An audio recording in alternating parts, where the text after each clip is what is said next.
Damn, they'll put you in the garage again. No, this is one of our studio sets at our podcast studio. So Okay. we having problems with the computer on the station. So that's why I went ahead and moved here. Hey man, they was ready for us too, man. We running just a little bit late, but who cares? We always give them overtime anyway. Uh, and we got a great conversation going on today. Hey, I'd like to welcome everybody to HBCU Coaches Corner. I'm your man, Rocky Miller, along with the Rattler himself, Stephen Campbell, and our featured host, none other than the SWAC legend himself, Johnnie Cole.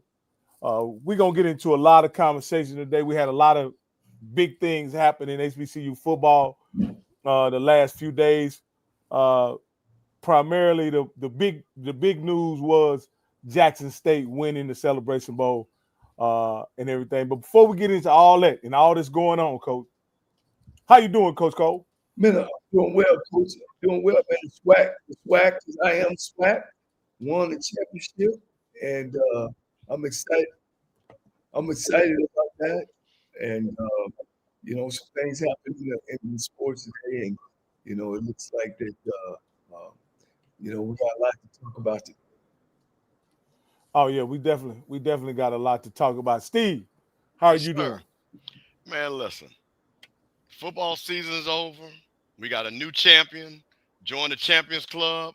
Had a great time at the Celebration Bowl. So, man, hey, man, football don't stop, man. We got other sports we're going to talk about, but we're going to talk about this game. And we're going to talk about, man, there's a big thing happening up there in the MEAC. So, we're going to talk about that, too.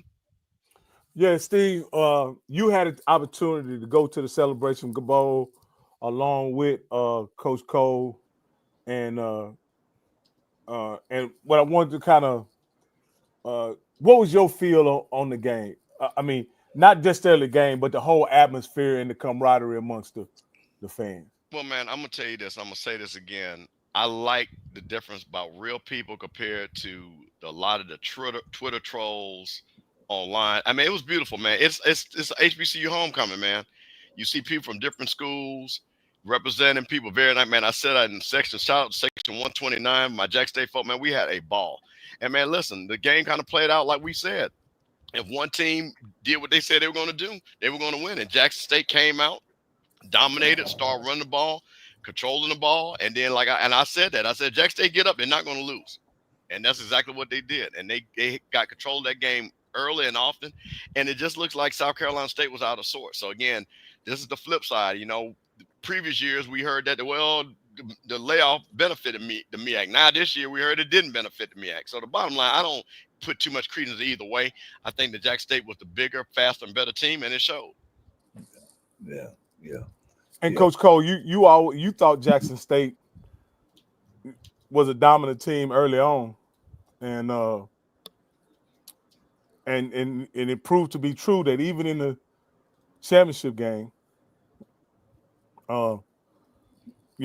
they dominated South Carolina State. Yeah. A lot of people will argue that point, but when you hold a team to around 150 yards total offense and double them up, that's a pretty dominant performance in my opinion. With that being the situation, South Carolina State had virtually no chance to win that game based on the fact that their offense was rendered ineffective, and Jackson State was able to impose their will on their defense, having a 19-play drive and I think a 14-play drive. So, again, Coach, but with all that being said, we do have a special guest, and I'll turn it over to Mr. Campbell. Well, let me say this before we bring our special guests in.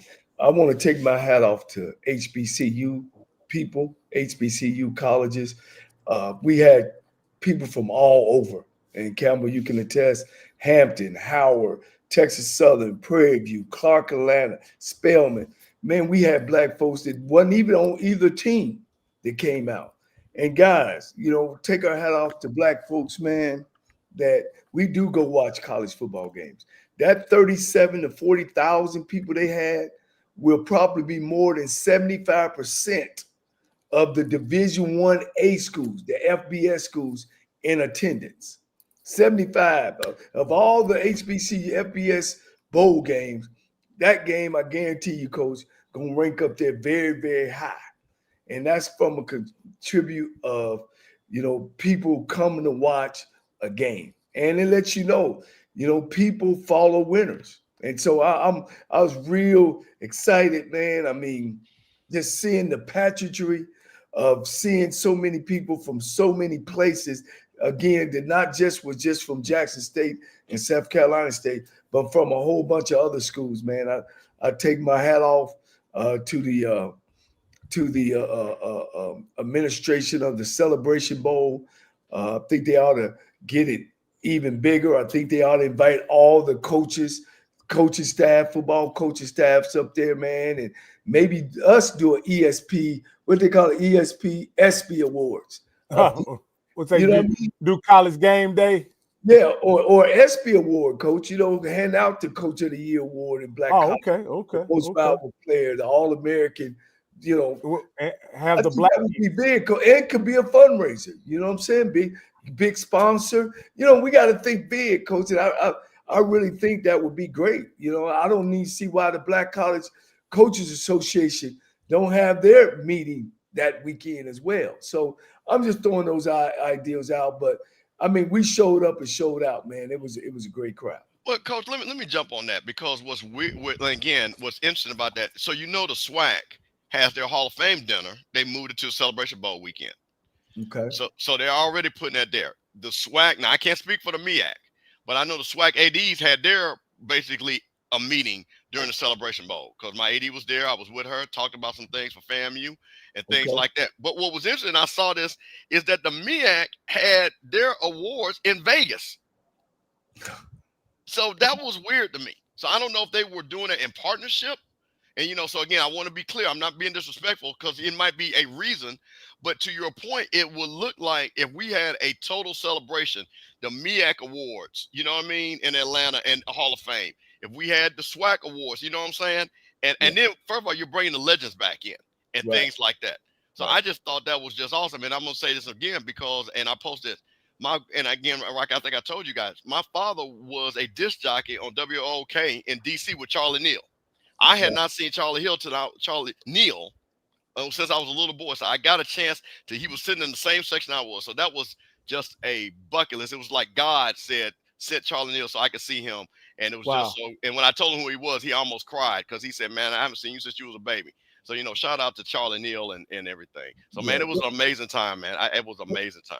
But and this is what I want to say, and it's a negative thing to a way. We got to work together. On that day, on that weekend, it should be the SWAC, MEAC, SIAC, CIAA, just a conglomerate of HBCUs and the opportunity, man. And I tell you, we could do it just like the other schools, the PWI schools. We do it just like that, man, and just have a hell of a week, man. I just think that we could take advantage of that if we work together. All right, Coach. You got it, Coach Camel. All right, man. Well, listen.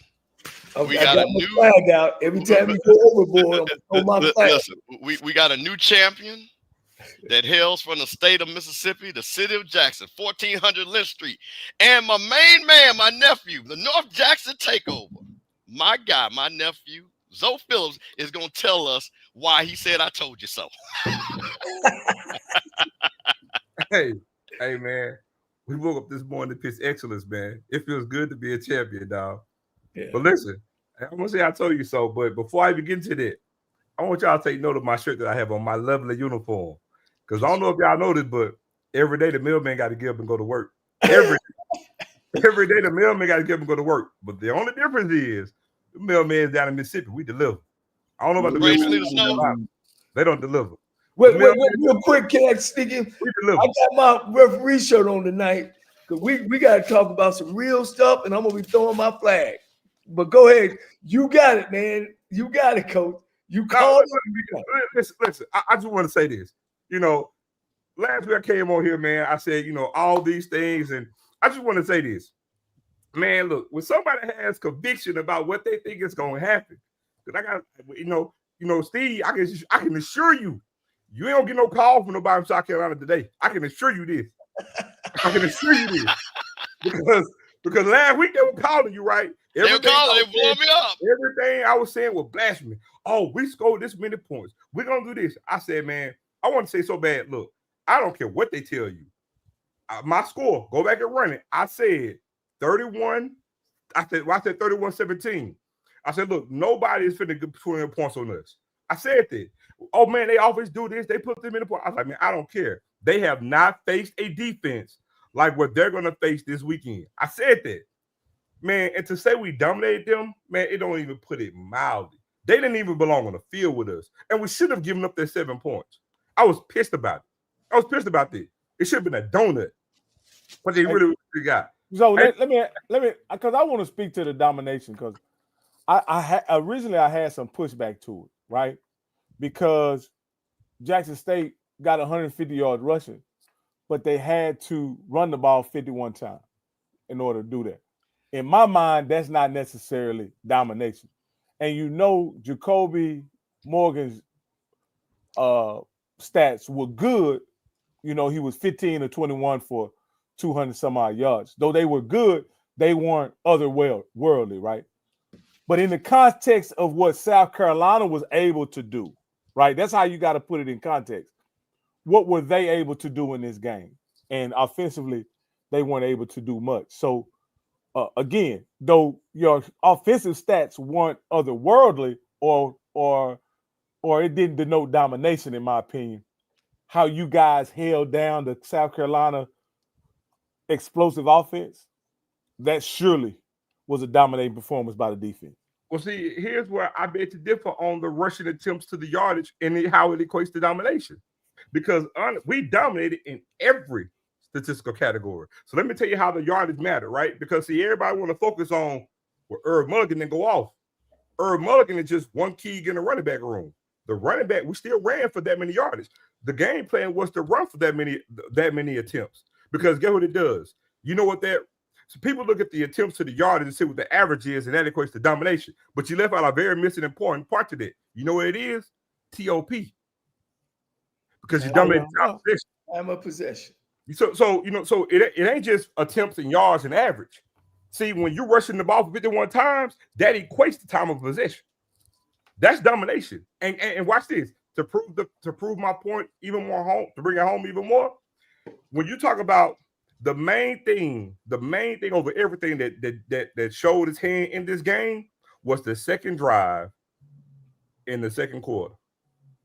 We had the ball for 19 plays, just under 10 minutes. Guess what the time of possession was in this game? The difference was 19 minutes.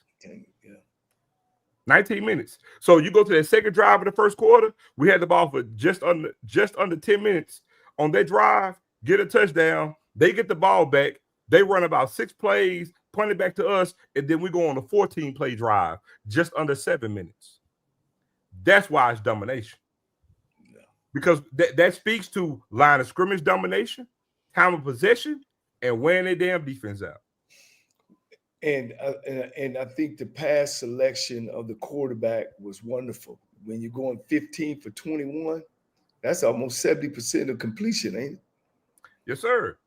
And that's where you want to be. And we knew going into the game, we knew Jackson State couldn't put the game in the quarterback's hand, you know. But they did. What they did was they dominated defensively and offensively. But the offense is great when it has time of possession for over 19 minutes, because my defense is doing what? They rested.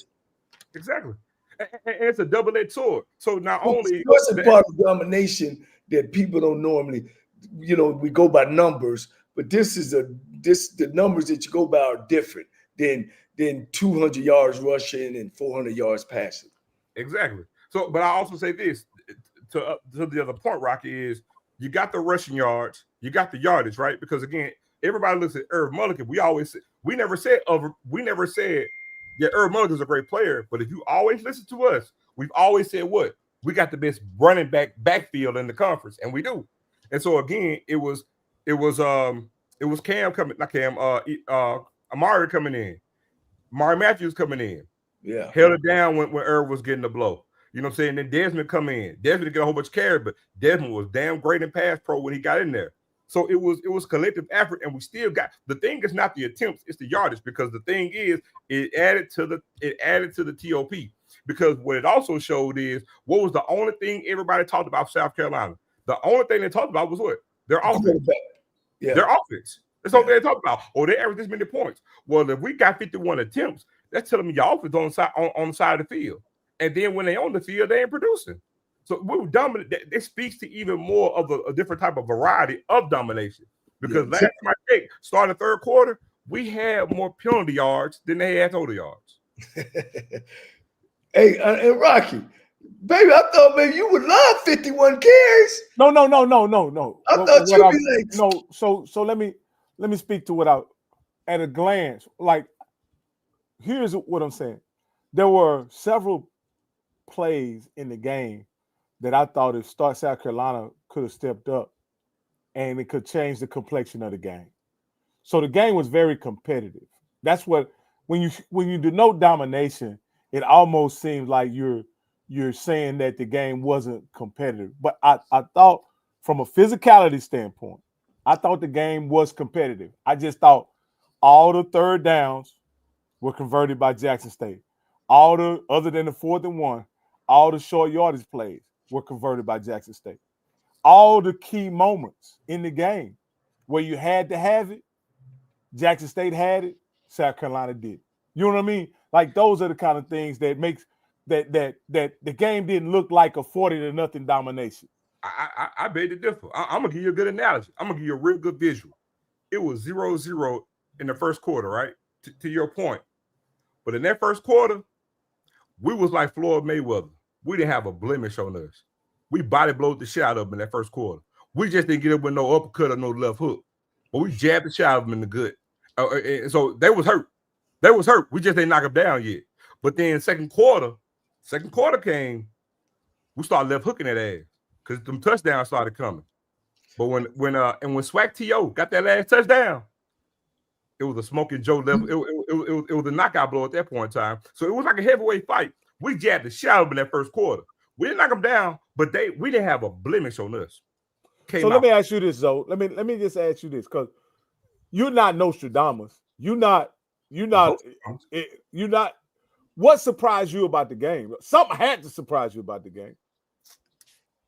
The only thing that surprised me, truthfully, was the fact that we didn't allow as many passing yards as we did. I expect to dominate them in the run game like we did because we done it all year. Our resume said we do it, and we did it this game. I'm not surprised with what we did. And South Carolina State, they aren't good running the ball. So the only thing that surprised me was being able to maintain the receivers the way that we did. But I'm going to tell you this, and I mentioned this earlier. The reason why I can sit here and I can talk crap now, but the reason why I was so confident, because I really want to say this. People in HBCU space, we got to learn how to pick and choose what we want to hold on to from the previous year. I'm going to tell you what I mean. So when it came to this game, everybody only want to go back to the Celebration Bowl when we lost to South Carolina State, right? But then just like everybody want to hang on to the fact that last year we lost to Alabama State and we lost to Alcorn, we want to give that way more credence. But we forget about the game we had at the first game of the season last year. We don't want to talk about that, though. We don't want to talk to. We played South Carolina State last year, and we beat their ass 33-7. Now, the reason why I mention that is I know people gonna say we're a whole different team. Yeah, you're the same team, but you could be a different team, but you got the same ingredients. What I mean by that is when Coach Berry came in, you brought in some players from Benedict, but you didn't bring in a whole bunch. Go look at both lines. Go look at the roster. Go look at both lines. Those same guys were there last season. Go ask them what we did to the O-line and D-line last year. We dominated them. Yeah. So what makes this game gonna be any different? And we're even more better, I think, at the D tackle position this year than we were last year. So I knew they weren't gonna run. So to answer your question, I was just more surprised at the way that we held them on the passing yards. But I didn't expect for him to throw for 300 yards. I know a lot of other people may have felt that, but I looked at their resume too. They didn't face a whole bunch of damn good defenses. They didn't. Yeah. So this whole thing about they're gonna put 35 points, I was like, on who? I had no doubt that they were gonna put that many points on us. Now I don't know who on this show said they was even gonna score 20. I don't think nobody even said that. No, I said because mine was 31-14. Oh, let me make a correction. MEAC's athletic directors were at the Celebration Bowl. They just, make sure I put that in there. But I didn't think nobody on this show even thought they would score that. I knew we would score. Jackson State would get where they supposed to be at. But I think that they had the game under control the whole game. If at any one time in that game when it was 14-0, it was 14-0 for 3 quarters. Well, 2.5 quarters. 4.5. Yeah. If they would have scored and went 14-7, then I would have been like, oh, whoa. And I think both teams came out and played hard. I think the difference is, and I'm gonna put my hand up, I was wrong about TC Taylor, was the game plan. I think TC Taylor them stayed with their game plan. We're gonna run the ball, we're gonna give it to our stallion, and we're gonna let Jacoby Morgan be the quarterback that we want him to be. Don't make no mistakes. The game ain't in your hand. The game is in Coach TC Taylor's hand.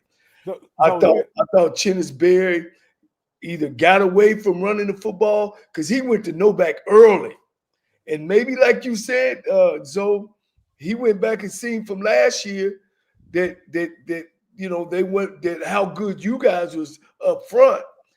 And he came out of that, and I didn't like the no back stuff that he was doing early in that game. I think he took his game plan and balled it up and started calling from the hip. And one thing before you go, Rock, I want to mention this too, because one thing I don't tend to forget. I'll forget the tenor, right? When it comes to the conversation before the first game, because remember, we had just had the SWAC championship game. Jacoby didn't look all that hot. Remember, on who's Coach TC going to play? Is he going to play Zai or is he going with Jacoby? Because Jacoby really ain't all that hot. I think if he plays with Jacoby in, you know what I'm saying, he might see him lose. And who's the best quarterback he need to go with? I said, oh, man, we're going to roll with Jacoby in. I was like, but Zai going to be ready to play, and Cam too if we need him. But we're gonna win with Jacoby. And everybody was like, you really sure? I'm like, do a passer know his word? Of you remember that, y'all asked me that question on Scotty's show, didn't y'all, Rocky? And what I said, who got you here? You got hold on, Zoe. Yeah, Coach, pull your flag out. Cause wait a minute. Cause see, now listen, I'm gonna let you go mass meeting tonight. North Jackson takeover. But what you're not gonna do is get the congregation all mad at us. No. I'm not saying it was y'all. I'm not saying it was y'all. Yeah. Let's clear that up. That's right. Y'all. Because I clearly said there's no way that they are not going to start Jacoby Morgan. That's the guy who's going to play. And Coach said the same thing. Now, Rocky, I'm gonna let you clear. No. My point. I know. I said ain't no way he's going to sign McDonald. I'm not saying that it was y'all. I'm saying, but that was the tenor and the energy before the game. Not necessarily y'all. I'm saying, but that's what the conversation was. That was the conversation going before the game. But and here's the thing, and I'll be quiet so you can go, Rocky. But go back and watch that game Saturday. Jacobian looked like what we call him, the general. 100%. He led that team, played flawlessly. I watched the game twice. I came back and watched it. Yeah, I watched it last night. It was on ESPN last night too. I did too. So let me. It was late last night too. But let me say this though. To that point. Now, what I said was Jackson State got 3 quarterbacks they can win with. That's what I said. Because I didn't think it really. Jackson State formula for winning didn't involve the quarterback playing otherworldly. You understand what I'm saying? And I think Jacoby Morgan.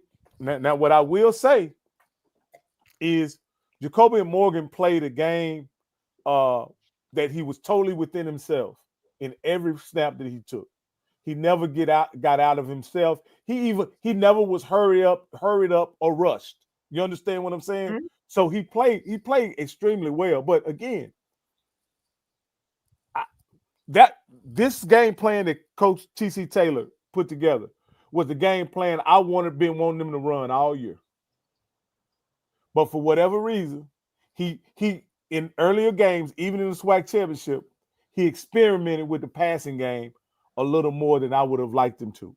But I guess that's what he was doing early in the season, was experimenting with the passing game. So in these crucial moments, Jacobian would be comfortable passing the ball on 3rd and 4, 3rd and 6, 3rd and 7. And I think he threw strikes each and every time he was given that opportunity to on 3rd down. Go ahead. That's only one part to that, though. But there's a reason for that, because you got to remember, we're down 5 receivers. So that gives credence to why we minimize the many passing attempts. So let me just tell you guys, like when it comes to our offense, we actually shoot for balance. You know, we have the type of team and roster that we want to throw for 250 and run for 250. We want that kind of balance, or close to that as possible. Throw for 200, run for 200. We have the roster for that. But we're down 5 receivers and a starting tight end. So you're going to minimize and constrict your playbook into some of the things that you want to do, because you're down so many players. Even the running backs, because, you know, we're down J.D. Martin, Ahmad Miller. We were down 3 running backs. You see what I'm saying? So it's restricted a whole lot. Not that we're the only one immune to it. I'm quite sure South Carolina State missing some guys too. But I'm saying, to that point about passing, we passed a lot more early in the season because we had starters that we, you know, in a plan of how we want that to look like. But what you see is a byproduct of attrition throughout the season. You're not going to see a quarterback throwing 40 times a game when you're down to your 5th receiver. That's just not going to happen. So you're going to restrict it.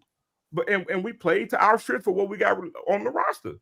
That's what it was. But Jacoby, and that's why, again, you're due a bad game. You know, Jacoby didn't have his best game against Southern.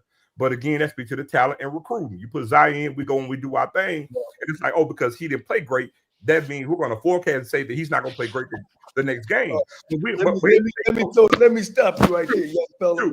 Look, you guys put Jacoby in a bad situation that Southern game. Okay. You came out, you start throwing it more than that, because you came back talking now, and you said, you know, y'all got a balanced attack. You had me there. But when you say the kid had a bad game, I didn't think he had a bad game. I thought y'all was making him do too much. Like, put the game on him, because y'all struggled a little bit running the ball at first. But then, you know, that wasn't his thing. You know what I'm saying? Like you say, he's a general.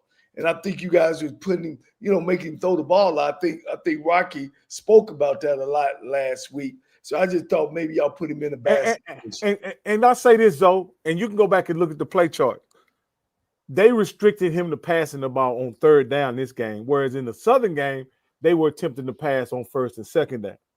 Well, you know what I mean?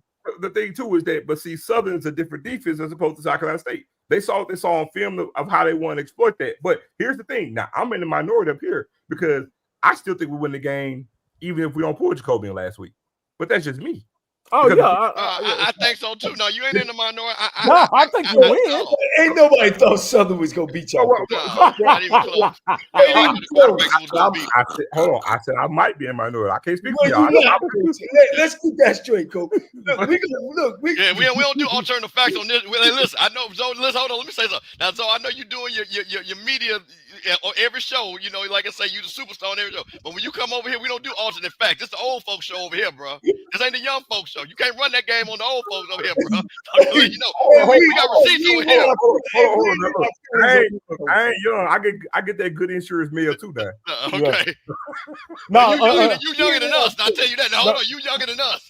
So you ain't got no ARP. We got ARP cards over here. That's what I just said. I got that good insurance mail. Hey, unless they were gonna bring back a quarterback from the past from Southern, they wasn't beating y'all, and they would have had to bring out one of them LSU transfers they got back in the day. Hey, they would have had to get one of them guys if they had a chance to win. Hey, but they had pig feet, ducktails, leprechauns, massage, sand, dust, smoke. Hey, none of that was gonna help. And so at the end of the day, y'all ran for 300 and some yards that game. Ain't no way they were going. Jacobian, again, we said it. I think Coach said it exactly right. Y'all had him in a situation earlier game where he was doing way more than he was supposed to do. And I think the defensive line matchup against y'all offensive line in that situation was not as advantageous as y'all running the ball. And you know, sometimes because that quick pressure was bothering Jacoby. That's what I thought. Sometimes that when you do play a team, and I know you guys walked in confident, Coach, that y'all were gonna beat Southern University. They weren't even averaging 19 points a game, Coach. Mm-hmm. And you know what I'm saying? And y'all knew, you had to know, and maybe that might have happened too. Sometimes you come in overconfident, let me work on some stuff, you know, and that kind of thing. And maybe that might have made the play calling a little different. You guys was on damn point last Saturday at 12 p.m. Oh, for sure. Because again, like and TC spoke on it. You know what I'm saying? We got tired of hearing about them. You know what I'm saying? Because it was like no matter where you went to, it was like people want to, especially South Carolina State fan. And I'm like, look, there's an old saying. Steve may have heard it. He from Jacktown. There's an old saying we say, I might be from Mississippi, but today I'm gonna be from Missouri. You got to show me. And so at the end of the day, they were going to have to show me all the talk that they were talking. I don't believe it. I believe it. They wanted to prove it to me. Then you beat me. I'm gonna come to the middle field, shake your hand, say you got me. Coach, let me ask you this here, because this is what is keep ringing in my head, Coach. I want to ask you this, and so you guys can answer this. Was this a South Carolina State team that had a bad day, or was the MEAC just bad this year? Let me go, Zoe. See, they had a bad day. Yeah. See, but let's be honest. If you watch this game, and again, especially, and Coach, you know this, when you're sitting in a stadium, the TV doesn't give you a good perception of how much bigger people are. And when you sit down and look, and so because I'm gonna get to a point, and I looked at Jack State's offensive line, and I saw them little DNs for South Carolina State. I said, boy, this about to be a long mofo day. Because Jack State was that much bigger on the offensive defensive line. And so I want to run on something because I remember you guys way back on, when the season first started. I think I came on with you guys because we were talking about the season. And you talked to me about, hey, Steve, we recruited all these offensive linemen. And I know that your main offensive tackle got hurt. Talk about the depth of that offensive line and how you guys were able to put a freshman in and y'all still didn't miss a beat. So I want you to talk about that matchup on the offensive line versus those defensive ends and kind of talk and give people the names of those guys that was on that offensive line that was kind of dominating. I mean, when you talk about, Barton Mason, out of Memphis, and all of these, and every last one of these guys, every last freshman on lineman, they're all 3-star and they're all out of high school. Every last one of them. And so, again, and that's one of the things that we mentioned on earlier this season when we talked about it. And that's why I would make the comment. I'll say, listen, I know coming from me, you'll say, oh, I'm JSU, so I'm being biased, but I'm a recruiting guy. So I always try to give context to it. I'm like, listen, you can sit here and say about, oh, everybody's recruiting at a better clip, but we've had a top 3 class in the country for the past 4 years. I need people to understand it. How many freshmen y'all had on O-line, Coach? We played 4 this year, all high schoolers, and they've all played this season. But they weren't the starters. No, they weren't the starters. Okay. And so what happened was Kurt Ford went out, put a true freshman out there. All conference play. Now let's be clear. All conference Kurt Ford. All conference Kurt Ford go out the game. From Texas, Kurt Ford. Yeah, he's from Texas. You sit there and you put a freshman out there and you just sit there and lock his side of the field down. Lock it down. Lock it down. Because, Coach, you remember that was one of the things that we kind of highlighted because that was the question. We were looking at those all-conference MEAC defensive ends going against Ford, and that was part of the thing that we talked about. We also talked about Smith coming in. So that was the thing that I'm sitting up there because, again, this is the stuff that we broke down. We wasn't just saying this, that, and all the other. We were talking about player versus player. So when I'm sitting up there, I've got my chart out, looking at names, saying, okay, let me see what this guy's going to do. And when I just saw those start laying on those guys, and then on the flip side, those defensive tackles, when they start belly dancing and everything like this, hey, man, it was trouble. it was trouble, bro. It was trouble. So now, man, you saw just the size. And again, it was the same thing with FAMU when we played last year. We were just that much bigger than Howard. You know what I mean? And you could just see it. So again, I think what I like compared to, and Coach, you can kind of talk about this too. When Alcorn played, North Carolina A&T had them big offensive linemen. They had guys that were going pro. You just saw that size. But now I see the SWAC saying, you know what? Let's get Jackson State especially. Let's get the big guys that can maul you and wear you down. And that's what and really that was the game, man. That was the game. And also early in the season, we spoke to this. We actually went back to last season again because we try to highlight for everybody. Class of 2024. Well, it was actually starting in 2023, but we specifically said class of 2024, class of 2025. Mississippi is super, super deep in those particular senior classes. And so even we touched on, it was like, hey, we brought these freshmen in. They all played, and you got 2 that redshirted that didn't play. And so it breeds to what we're going to do next season. I mentioned to you, Rocky, about we're down 5 receivers. We lost our 2 starters early in the season after the second game. Lost the starting tight end. And attrition happens to every team. But what it speaks to, the reason why I always bring it up, because it speaks to recruiting. Everybody says next man up.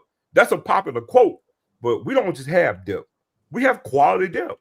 I mean, when you talk about have the recruiting classes that we have, it speaks to it. Because, again, every coach, and coaches down there looking like he just got off from Foot Locker. Everybody knows we're going to put a freshman in the game, in a championship game. Well, Zoe, just not going to do that. Let's be honest. If you have freshmen that have been, you got to understand, Zoe, this is really a championship game is really their sophomore year if they're freshmen. Because they've played enough games. Normal season was 10, 11 games. What y'all play, 14 games? 12. Regular season. No, I'm talking about in previous years. It was 11. Normal regular season is 11 games. 11 games. And you guys played 14?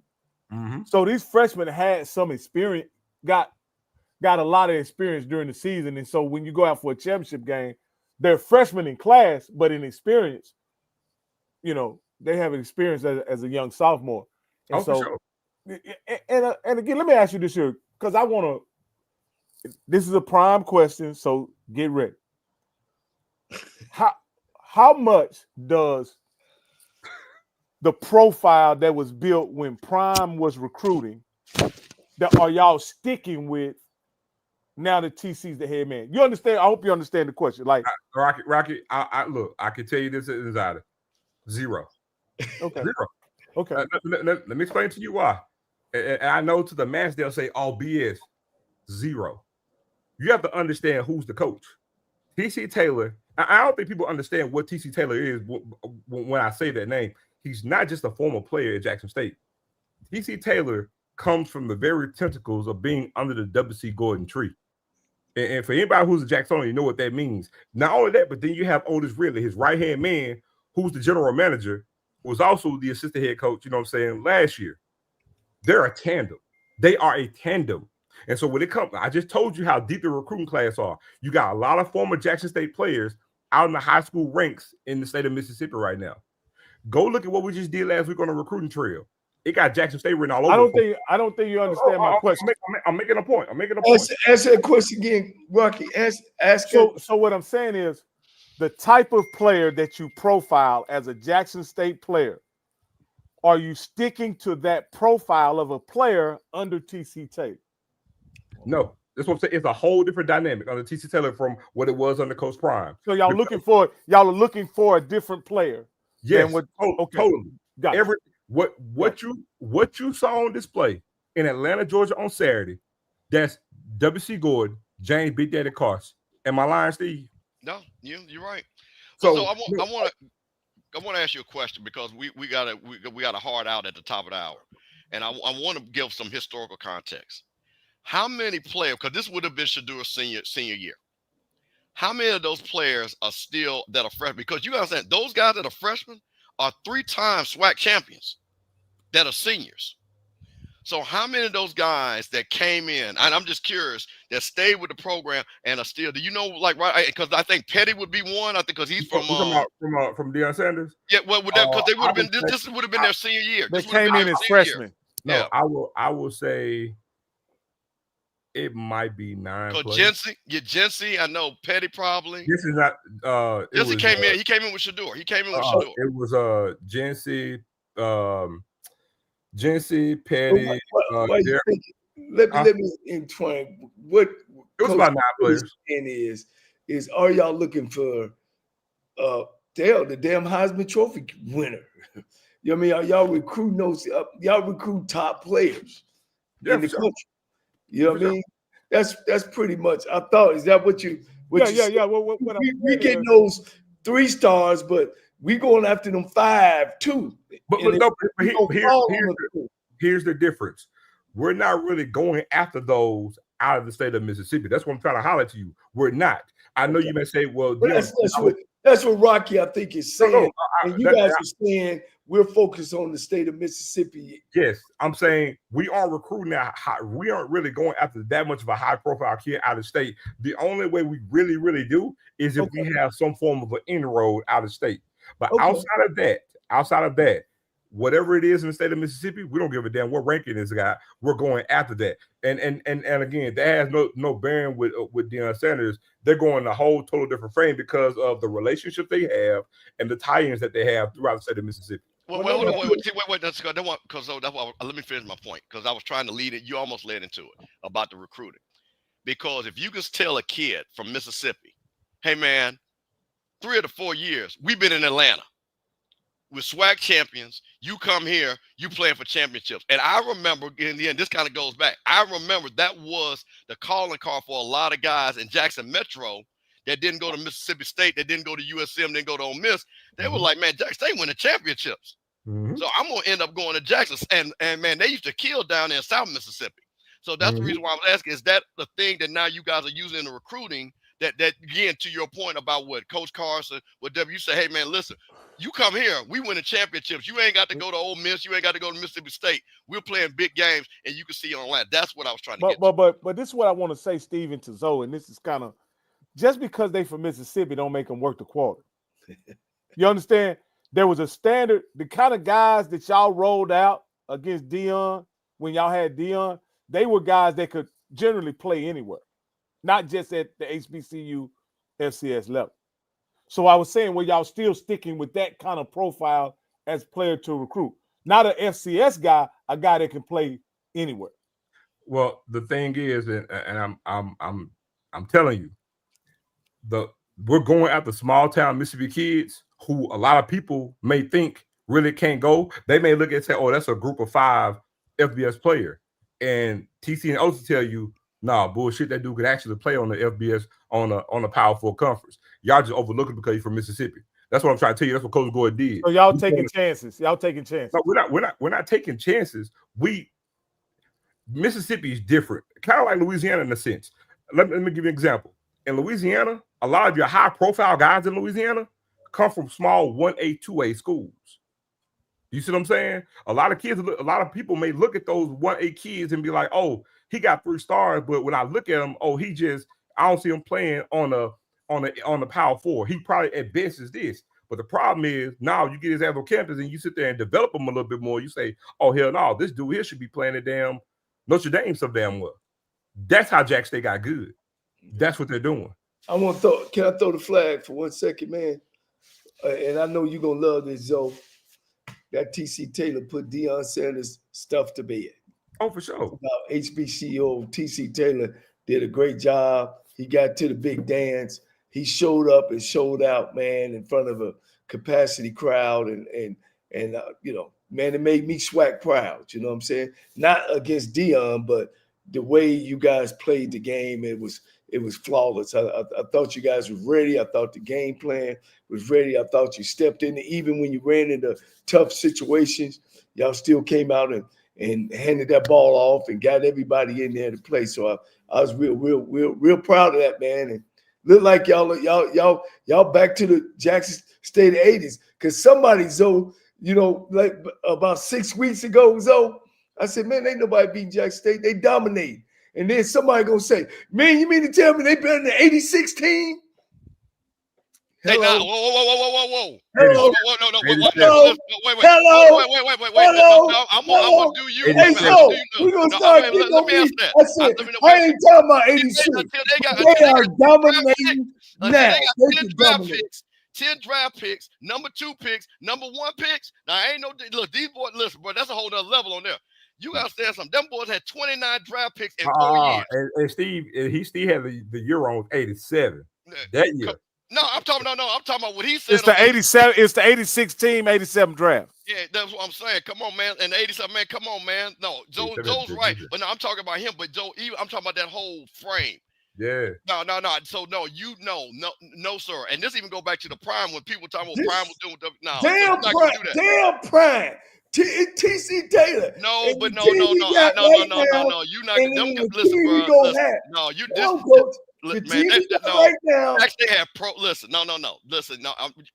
You got the people in context. The point was, and it really started because I know what I said.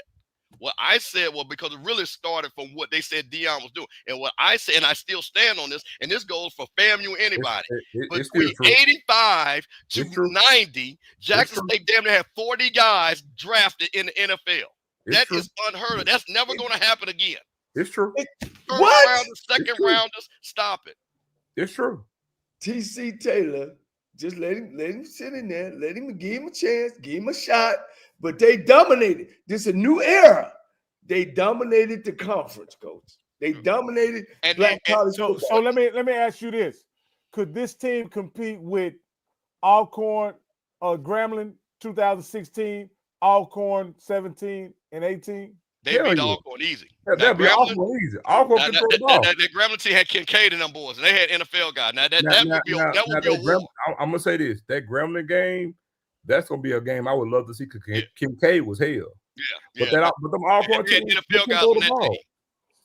Yeah, Grambling had NFL guys on that team. So now they would beat Alcorn. Now Alcorn was a champion, but they weren't a dominant champion. They weren't. I'm talking about today. No, we got it, coach. But no, but okay. all right. Just say that. Just give me my little. Me my flowers. I can't. No, because we can't. No, listen. You pull out the flag, but I want to make sure the context is correct. So Jackson State, I'm going to say this for the record. You know the crazy thing about it? Hell, I was playing back then. Exactly, so you know. Yeah, I played against Burkett and Jackie Walker and Victor Hall and all those cats. They all went to pros. Ernest Pate. Yeah. Come on, so man. we had several on my team went to pros. They was coming out of the SWAC. It ain't even. We got to. That era is going to be the golden era forever. That's what I'm saying. So that's what I'm saying. We can't compare the era. And this ain't. And also, coach, I gotta say this too. During that time frame that Steve was talking, Jack State didn't lose a conference game for 4.5 years. Coach, I'm telling you, I played fucking 5 years in them and then coached the other 5. That whole era, I was watching them. So Zoe, you do realize y'all have lost 2 conference games in 4 years, right? Yeah. Ooh. Yeah. But hold on. You say 2 and 4 years. I say 0 and 4.5. Well, no. I'm just saying. No. Who's to say what you guys will do next year? But I'm just saying. Well, I mean, you guys went from. That's. But I'm saying I feel you, but that's to be determined. We look the 87 team we talking about. They can't add to their resume no more. We still saying 0 and 4.5. Yeah. So last ones though, and because I want to get this, because you're a recruiting guy. And I'm a Texas guy, so I know what status Prairie View has in Texas, right? I know what status TSU has in Texas, and there are probably 10 FBS schools and probably about 4 FCS schools before you get to Prairie View and TSU on the pecking order, right? What does Mississippi set in the pecking order in Mississippi as far as from a recruit's standpoint, not from the HBCU standpoint? I'm talking about from a recruit's standpoint. What does Mississippi set for the recruits? Yeah, I mean Mississippi sets high. Are y'all back like old times? Do y'all get? Are y'all on par with? Are y'all on par with Mississippi Valley? Or are y'all on par with Southern Miss? Or are y'all on par with State? I can answer that easily. Right now, I would say we are on par with Southern Miss. We always have been. We always been on par with Southern Miss. We battle them for players, and we always have. When they're struggling, we tend to get recruits they go after, and if we're struggling, they end up getting the recruits that we're after. But there's an anomaly which you probably can understand because you're from Texas that we wrestle with, and that's called JUCOs. We have by far and away the best JUCO system in the country, and so we wrestle with that. You know what I'm saying? Ain't no flag on the play, coach. Ain't no flag on the play. You put that flag down. Coach, Kansas got some great JUCOs, and California got 75 of them, coach. I've recruited all of them, coach. I've recruited all of them. So I'm talking from experience now. I've recruited every junior college in California. I worked in Kansas. I recruited every college in Texas as well as Mississippi. Coach Cole, look, I don't care. Look, I don't care if you're scared of a tornado in Kansas or you like the avocados in California. When they come to get them championships in JUCOs, Mississippi run laps around. That's facts. That's facts. But but the thing is, we wrestle with that.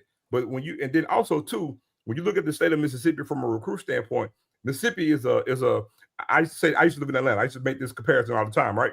Mississippi, land-wise, is just a smidgen smaller than Georgia, right? But then the city of Atlanta has more people than the whole entire state of Mississippi. Then you add to that, we got way too many schools. Way too many schools. Mississippi shouldn't have the amount of schools that it has. Because when I make this comment that I'm about to make, and Steve knows it to be true, when it comes to football in the state of Mississippi, Jackson State is the preeminent program in the state of Mississippi. When it comes to tradition, history, and lore of football in the state of Mississippi, it's Jackson State than it's everybody else. I know people may say, "Oh yeah," but I say, go look at the stats. Mississippi State hasn't never won a championship, never won an SEC championship. Ole Miss has won like 3 back in the 50s. They got 1 national championship. So the Misses had some success on their end in their conferences, and so has Delta State. It's Jackson State and everybody else. Now, Mississippi State almost get the players, you know what I'm saying, that they get because they're SEC and they're charter members. We understand our place in the lexicon of that. But lo and behold, when it comes to football history and prestige and everything else, Jackson State is an anomaly. And I'm not being biased or blue and white fan when I say that. That's just fact. So again, what Jackson State sits when we talk about recruiting, that's why I spoke to you about TC and Otis. Those relationships and those inroads, and Mississippi is ruled by nature. Jackson, even though it's the capital, it's a small town. Jackson's the size of Marietta. It's a small town. Jackson State can go anywhere in the state and get some damn good players. Always have. I agree with you, but on the recruiting chart, Mississippi is way down there, Coach. I get you. And I'm going to look, I get you. But you ain't going to see a whole bunch of Mississippi State on some national championship teams. You're not going to see a whole bunch of players on these national. Now, you know, I give New Orleans, Louisiana, you know, a small city because, you know, they've been making some inroads. Not saying, and never, this is never saying that they're not no players. I ain't saying that. But when you talk about the blue bread recruiting areas, Mississippi is never mentioned. I tell you what, Coach. Never mentioned. I tell you what. Because you just talking about HBCU. I'm talking about national stage. I tell you what. And Steve gonna film on this. You take the best of any state that you want. Any state you want. Take the best. Y'all have Jerry Rice and Walter Payton. Nobody. Oh, that ain't all we got. That ain't all we got. You take the best of any state that you want and put them up against mine, and I go to war with them. In what position, though? Hold on. I don't want to get too far in the weeds on this, but I'm going to give you some. No, hold on, because that's too deep in the weeds on that. What you about to do, right? What I will tell you this, and what Zoe is getting to, per capita, and you can go look it up. Per capita, Mississippi has produced the most NFL players over the course of the years per capita. So I thought Louisiana was that. No, state, I'm trying to tell that's you. Right now. That's right now. Right now. That's what I'm saying. Right But overall, that's what I'm saying. So that's what I'm saying to Zoe's point. But also and I want to get to what Coach was getting to. The thing that Mississippi has had an advantage in Jackson State. When you're Rocky, you're in Texas. Listen to what you just said. Prairie View, Texas are down there, right? When you got Florida, FAMU all the way down here. It's only Mississippi State, and people in Mississippi don't even root for them. So that's the difference. When you in Texas, Rocky, you got your friends. They're Texas fans, Texas A&M fans, this fan, all that. Man, I went to Florida. I had so many people that were Florida Gator fans and doing all this, and Miami fans. And let me say this real quick so I get on this one tangent. Don't tell me who to root for when you Negroes are saying Roll Tide, root for Ohio State, root for Michigan. So I can root for Jack State. I can root for Grambling. I can root for FAMU. So don't tell me who I can root for when y'all out here root for these white folks. So I just want to put that out there. So rocking to that point, what Zoe is saying, that's why Jack State has always been interesting, because to his point is that they were able to go in there because of the racism, the history of not being great teams. See, you don't have that. So that's kind of what he's talking about. So like I remember years ago, probably not that long ago, that I I'm trying to think of who it was, but I want to say it was either LSU or Alabama, and they had like 5 guys on the defensive line, all of them from Mississippi. You know what I mean? Like they had, like in Ole Miss and Mississippi State were really down during that time. I think it was Alabama when I really think about it. But anyway, they had some guys, and I was just wondering where did Jackson State in that pecking order of recruiting would it go? Jackson State would be above some of the out of state options, or would they be right there behind? Well, depending. Well, I've seen it come and go. So right now, in the state of Mississippi, Jackson State can pretty much be in play to get wherever they want in the state of Mississippi. I can't speak for out of state, but in the state of Mississippi, Jackson can get what they want. Let me hold on. And when now Cumberland came, and Cumberland mostly recruited out of state and recruited JUCO. Now, when Judge was the coach, and I'm going back a little bit now, but when Judge was the coach, when Big Daddy was the coach, when WC was the coach, it was all Mississippi. They rarely ever went out of state. And when they did, it was Alabama or Louisiana, and that was it. Memphis, Tennessee. Memphis, a little bit, but mostly it was Mississippi. So trust me when I tell you, they was getting it then. Trust me when I tell you. I tell you what, from a recruiting standpoint, right now, you look at every HBCU on signing day just last week. Every HBCU. Jackson State signed 11 kids, all high school, all 3-star, 11 kids, and they're probably gonna have about 7 kids to enroll next month. So I talked about that too. That's an anomaly because FCS programs don't do that. Go look and see how many North Dakota signed last week. Go look, and they're the flagship school of their state. I mean, they don't have any football players in their state, bro. I'm not saying for the state of South Dakota. I'm saying that's a national known program. They play for championships, and they still didn't sign that many players on signing day. Because Coach, they just like you guys. They get those big kids out of North Carolina, South Dakota, and then they get a kid from Florida. They'll get a kid from Mississippi. They'll get a tailback. They'll get those type of skilled kids to go up there. They really, Coach, are like what you guys do. And Jackson State, I know has been recruiting out of Mississippi because they battle against Ole Miss as well as Mississippi State.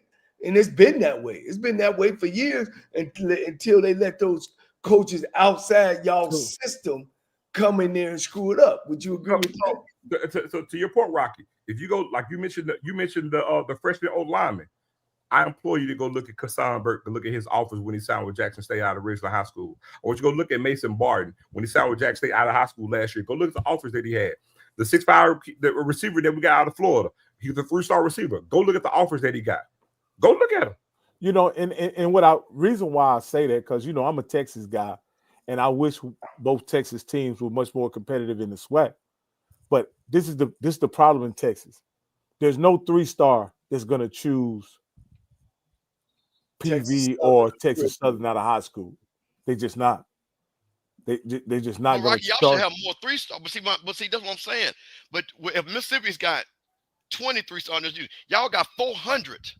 So how can they not get? You got to understand.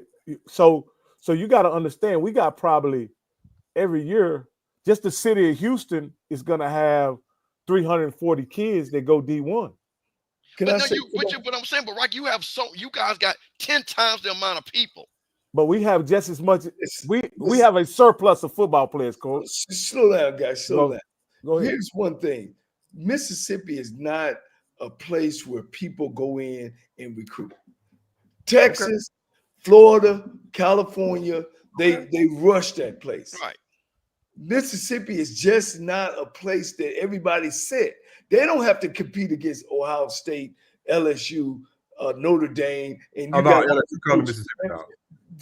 people use Mississippi as going in there and getting those 1 or 2 or 3 or 4, and then they out. Right.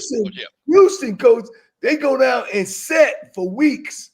Florida, they set for weeks. California, they set for weeks.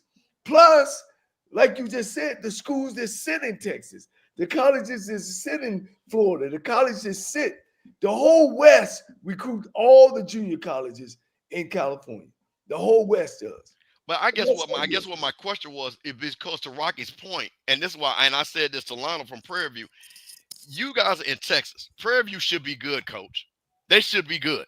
There are a surplus of players down there. So again, to Zoe's point of what he was trying to say is, no, we don't need 4 and 5 star. And again, you don't need 4 and 5 star to win the SWAC.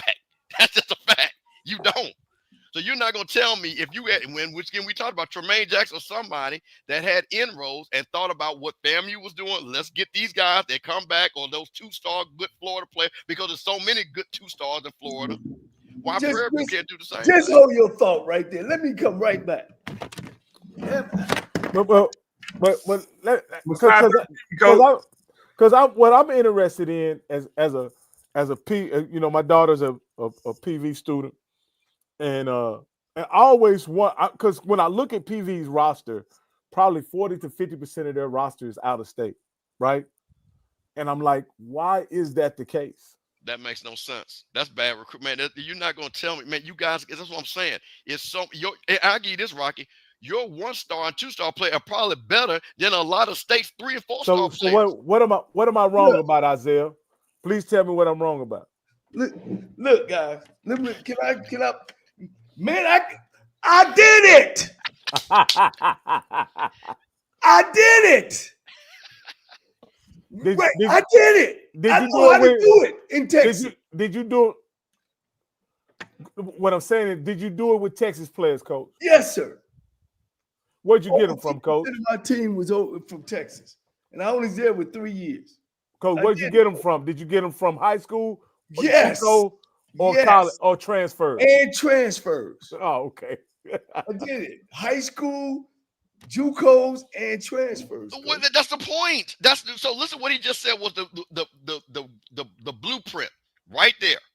So you're not gonna tell me, and he was at Texas Southern, okay, that won a championship. And so listen, that was 2 games on the schedule. That was automatic win. So the fact that coach won a championship should tell you that there are players in Texas. All over there, coach.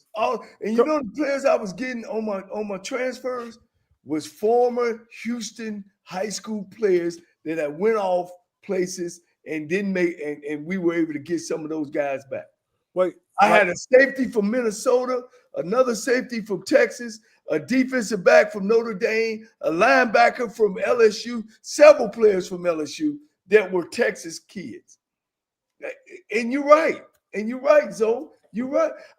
But Jackson State has always been that. Y'all have always dominated with Mississippi players because y'all could get the best. You know what I'm saying? And like you just said, Campbell, you're correct. It's so many players down there. Ain't no way that Prairie View and Texas Southern shouldn't be competitive. It ain't no way. And that's leading me to our next conversation. Yeah, there you go. I'm about to say, I'm going to give you the transition. I know you're doing that.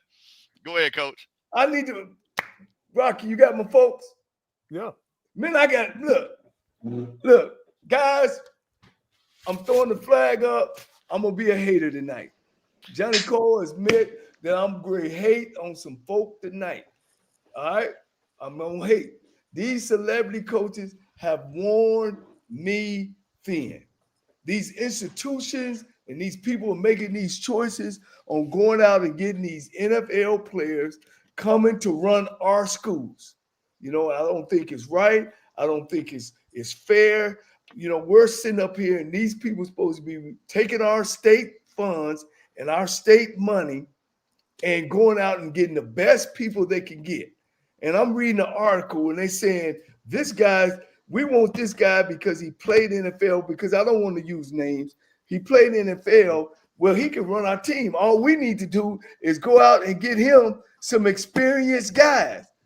I'm thinking to myself, well, we need to hire the experienced guys and give him the job and make him the face, like the PWI schools.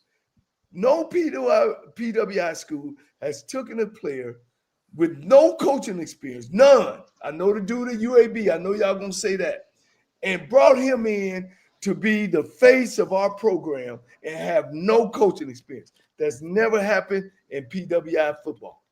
I don't know why that we do it. When you go to HBCU, are we not good enough to come back and coach our teams?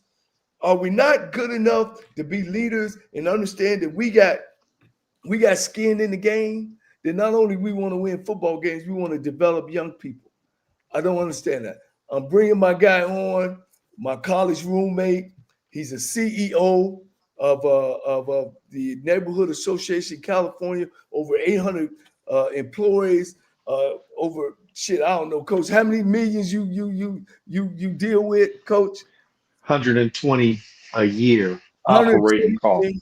And of course, I got the legendary Zoe on, who's the media guy. I got a businessman on, and Rocky, and I got a legend and a historian of Black college football, guys. What is happening to us that HBCU degrees, HBCU coaches are just not good enough to come back? But I want to push it over to my man Rudy. Kind of introduce yourself, Rudy Johnson. He's my brother. I love him to death. Coach, go, and we gonna get on this thing. I'm throwing flags. Wow. And First of all, gentlemen, thank you. I'm tired, Coach. I'm hating tonight. Hell no, they don't deserve our damn job. If you Coach, ain't let's got just no say Michael degree, Vick. Coach don't like that. Michael Vick got that job in Norfolk State. I'm gonna say it. We talking about you ain't Michael got Vick no tonight, damn y'all. college Get your degree, people, call all your people in, because we get ready to talk about Michael Vick, So, y'all. Coach said his let's- name is Silky Johnson tonight. Hey. I'm sorry, Rudy, but go ahead. No. I'm hot tonight. I'm hating. It's all good, Coach. And thanks for having me, man. I appreciate you. And fellas, I've been listening to the conversation. First of all, just kind of putting on my business hat. When you create systems, they need to be solid. They need to be flawless. They need to be excellent. And systems start at the very top of a system. So you're looking at individuals that set policy for the organization. That's generally your board of trustees. They hire a general who usually is the president of the university.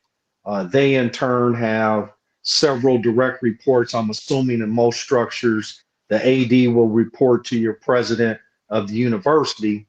And then the AD selects the suite of coaches. So when we're talking about issues like this, and Johnny, I say this to you all the time when we're talking in private, this is not an isolated issue where you're trying to hire a particular coach. In most cases, it's a flaw in the system, and it starts at the top. And so when you ask questions like, why can't HBCU alumni come back and work inside of an institution that produced them?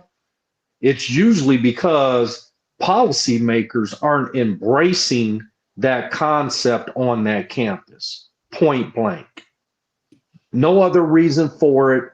That is the issue. Now, is that good for Black college football? I'm going to listen to you all debate that. But I think anytime you can have someone that has sweat in the game, that is giving blood, sweat, and tears to the game, and has matriculated through an institution, is going to naturally have that passion, that focus for the institution coming back as a coach or an AD or a president for that matter. So that's my first take on what you said, Johnny. And I understand the passion and disappointment that you have because, again, we talk offline all the time. I would love to do more stuff for Texas Southern. There's not a day I don't think about Texas Southern in my professional life. Here's the problem. I don't know if Texas Southern thinks about me. They don't even know what I'm up to, right? And that's the problem with our HBCUs.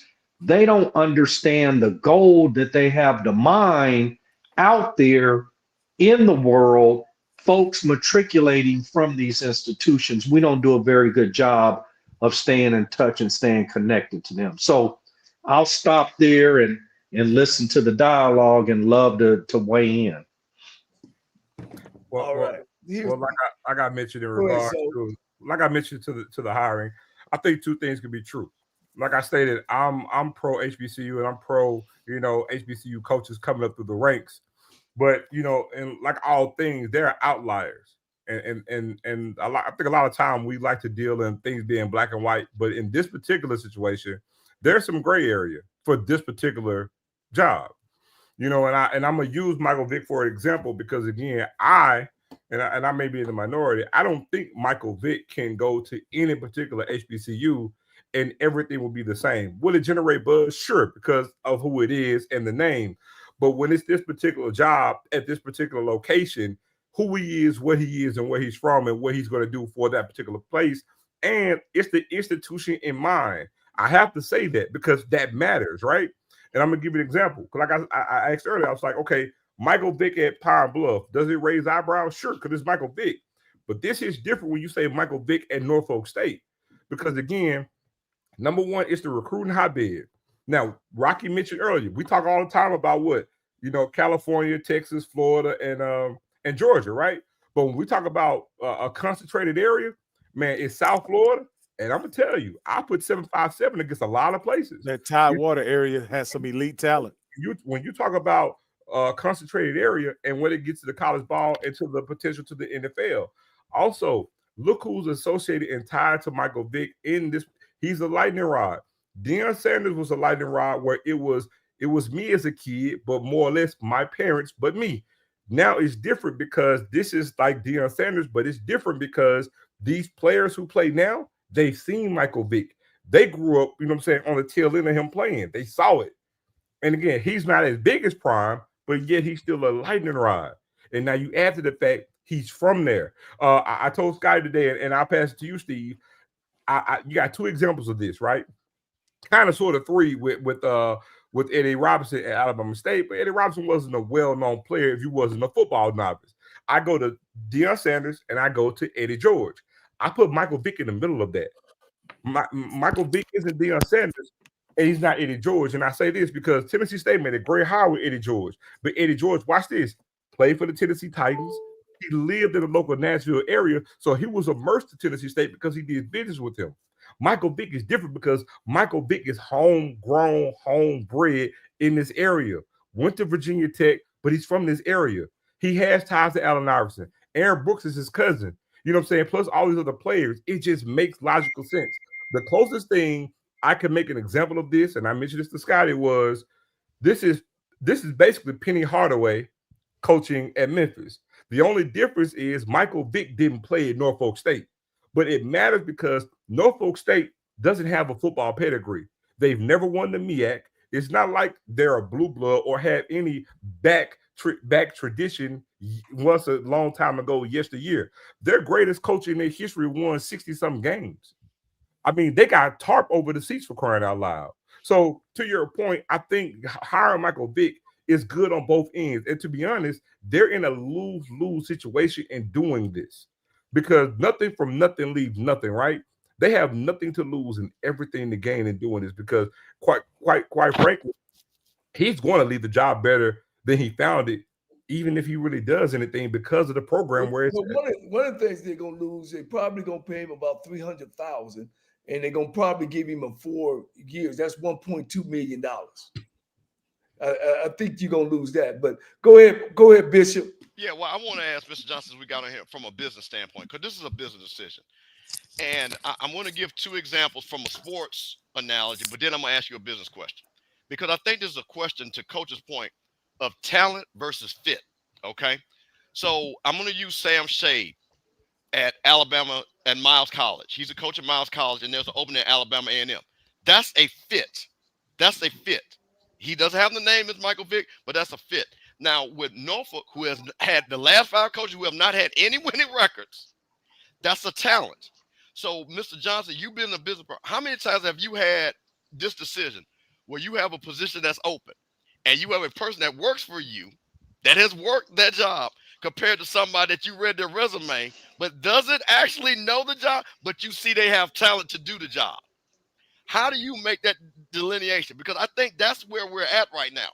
Do we have somebody who's been here that's kind of known? And I'm using Sam Shea, who I think will be a perfect fit because he's in Alabama, been there, will be perfect compared to Michael Vick, who has a talent to bring a resource to what's talking about. So that's the reason why I want to bring Mr. Johnson in, because I've had to face that question. So that kind of brings you into that from a business standpoint.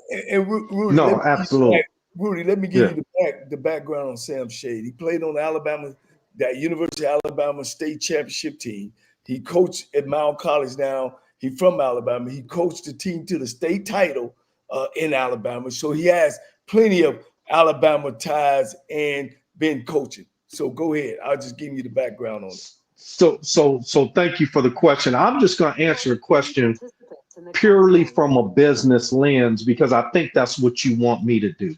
I'm your business expert tonight on the show, and I'll let you all handle football. So thank you for that analogy. We have had several opportunities to grow what we call our bench strength inside, right? So as a leader, I'm always looking to grow my bench strength for the very reason you just described.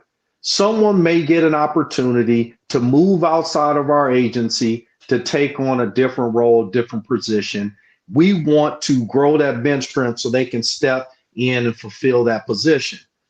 2 business reasons why you want to do that. You invest a certain amount of money when folks come into your system. You have to train them. They have to go through orientation. They have to have a year of just understanding how we're moving and working as an organization.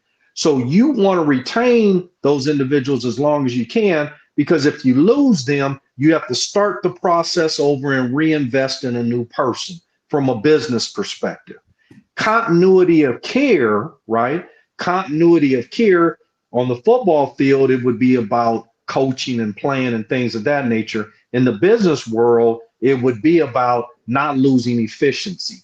So to your question, I'd rather hire internally if we have that individual that I've been grooming as a potential bench strength individual that will come and step in versus fully going outside. Now, there's one caveat. The caveat is if we've invested, we've tried to grow bench strength, and we just don't think they can step up, right, to that level of responsibility, then I hire outside. But I make damn sure that outside hire is everything that I want, because we are taking a huge risk on that individual. So I hope I answered that from a business perspective, but I think you can draw the analogy to football because it's the same damn thing. Let me Let me just say hold this. on, wait. Let me just real quick because I wanted, because he made, this is why I'm glad from a business. I'm throwing flags. No, but hold on, but he asked the question because I'm going to go back to you because that's the thing. I want to ask you a Because question. listen to what he said, and we're talking about bench. So what Norfolk had done, to Mr. Johnson's point, they had a bench. They had gotten coaches. They had coached. They knew what they were doing. Things like that. They had tried that. It was not successful for Norfolk State. That's what I'm talking. I want to be very clear. So now, to his other point, they're saying, hey, let's try something where a guy with talent. But here's the thing where I think Mr. Johnson said, and I think we saw this with Deion Sanders. When you do not have that experience, it starts to show. How many times did we see Deion Sanders in game situations didn't make the right call? We saw it at Colorado happen a lot, actually, because he never had coached. He had never been in those positions, and we didn't see him. So my thing is with Michael Vick, to your point, Coach, he hasn't been in a situation like, Coach, you would know what to do in 4th and 3. You would know what to do in 2nd and 7. He's going to have to ask somebody. Those are the things that the balance that I guess the question comes in at. With Sam Shade, with the fit that I'm talking about at Alabama A&M, it's a perfect fit. He's in that area. They know him. They believe it, and he has the talent. But I don't think Sam Shade would translate over in Norfolk State, Coach. I want to add to I want to add to the analogy because it's something you left out some very important things, Steve. So, Mr. Johnson, to that analogy, Sure. but I want to add to this same business model that you're talking about. We got to add to that. This is your business, and it's been your business for some years. But you've been bleeding money for the past. I've been what? You've been bleeding money in the red for the past 6 years.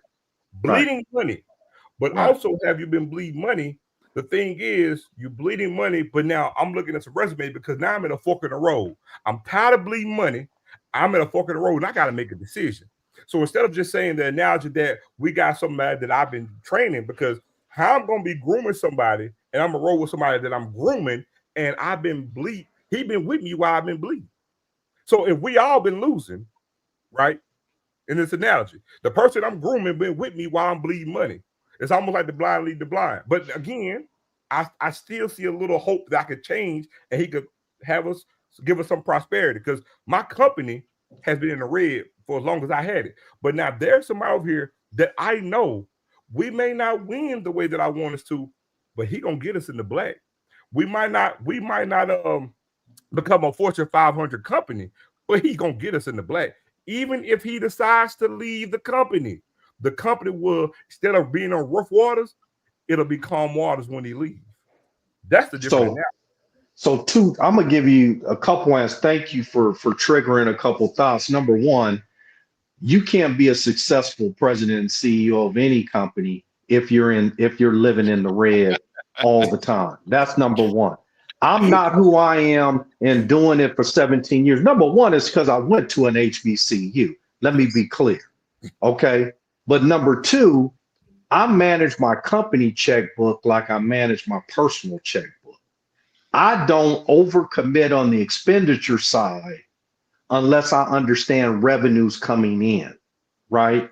And that's how you run your personal finances. That's how you should run your business. So, number one, shame on the institution for letting an AD or a head coach perform in the red for multiple years. That is a strategic blunder and an infrastructure issue. And that goes back to that policy body that I started off with. That's number one. Number two, one of the big points I said, the big but was, if you're trying to build your bench strength in-house and you're pretty sure that you don't have that individual that can step up and take on that level of responsibility, that's when you decide to go externally and bring in that hire. So I hear your point, Coach, but I guess the only thing that I would say to you is no one should be allowed to operate in the red for over 6 months, because then you're starting to go underwater and you're subsidizing your operation. One thing, Coach, before we go, because I don't want anybody to attack none of us. I'm using an analogy. Norfolk State is not in the red. I'm using an analogy. I don't come attacking everybody saying we say they manage for money. No, that's not the case. We're just using that analogy. And that's why I'm not naming names or universities or anything. I'm just saying, from a strict business perspective, you would never manage in the red. You just don't do it. So I would like to kind of shift the analogy, Rudy, if possible, right? Sure. Say they're not operating in the red, but say they have a warehouse, a 100,000 square foot warehouse, and their market share doesn't require them to hold that much inventory at one time, and the warehouse in and of itself is a liability, not because it's a warehouse, but just because it's so much space to maintain on your books. You know what I mean? Wouldn't it be prudent to make some type of innovative move to gain market share, even if it isn't profitable right off the bat, but capturing that market share justifies the expense of holding that warehouse? And in that case, right, that keeps you out of the red. You understand what I'm saying? Because eventually holding that asset and only using half of the space is going to run you in the red over time, right? And so what I'm saying is, can't you give Norfolk or somebody else an opportunity to capture market share, even if there's a significant business expense to it, but you got to give them a chance to capture market share, because without it, you're doomed anyway. Yeah, yes and no. Number one, let me say, asset growth is only good if you're gaining equity as that growth goes, right? So you can hold on to an asset that you may not necessarily need, to your point, as long as you're growing equity in that asset and it's keeping pace with your expenditure. Then that is a positive. If you have an asset that is really stretching you financially and there's no equity growth, then my recommendation is you sell that puppy, you downsize, and then you grow organically when you're ready to grow. All right. So that's number one. Number two, I've always been of the opinion that I'm conservative by nature, coach. You know, I'm conservative with my personal assets. I'm conservative with the business assets. So I live under my means personally and from a business perspective. And when I've gained enough in my reserve, I always keep a little money in my pocket, as we used to say back at TSU. Once I'm ready to make a move, I take my little pocket change and then we reinvest into growing and scaling the operation, which could involve buying a bigger asset, coach. So go ahead.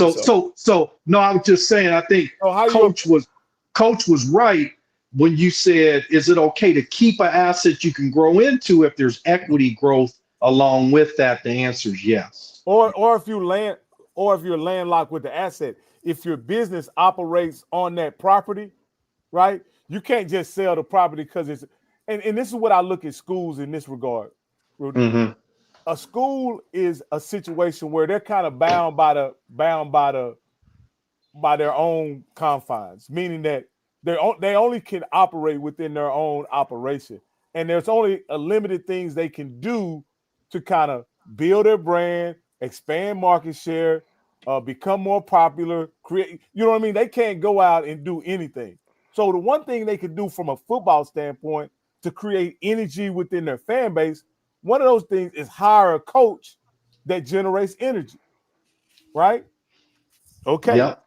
And especially in a situation where you've tried winning through traditional means, right? By hiring a Dawson Odoms that comes from Southern, who has had a winning program at Southern, and you hire him and you bring him in and you hire him for 4 years, and your program is essentially worse off than it was when he arrived. Like, you can go through the traditional means, but at some point, I think schools are restricted as to what they can do. So there has to be a wild card. They have to introduce a wild card or take a chance, so to speak, in an untraditional fashion. How do you manage that in business? So number one, I told you I'm conservative in nature, baby. I'm gonna tell you this: if I'm investing $100,000 or $200,000 a year in an individual, I want to make sure I'm getting $100,000 or $200,000 return on their productivity. You know, if not, I'm evaluating them year over year, and at some point, I have to separate the relationship if it's not benefiting the organization. So that's just off the rip. I'm gonna tell you, I'm not going to invest in a 5-year, $200,000 contract, and I'm not getting a return on that in the second or third year, because then I'm going underwater and I'm subsidizing that when I can just cut ties, regroup, and fix that. So that's number one.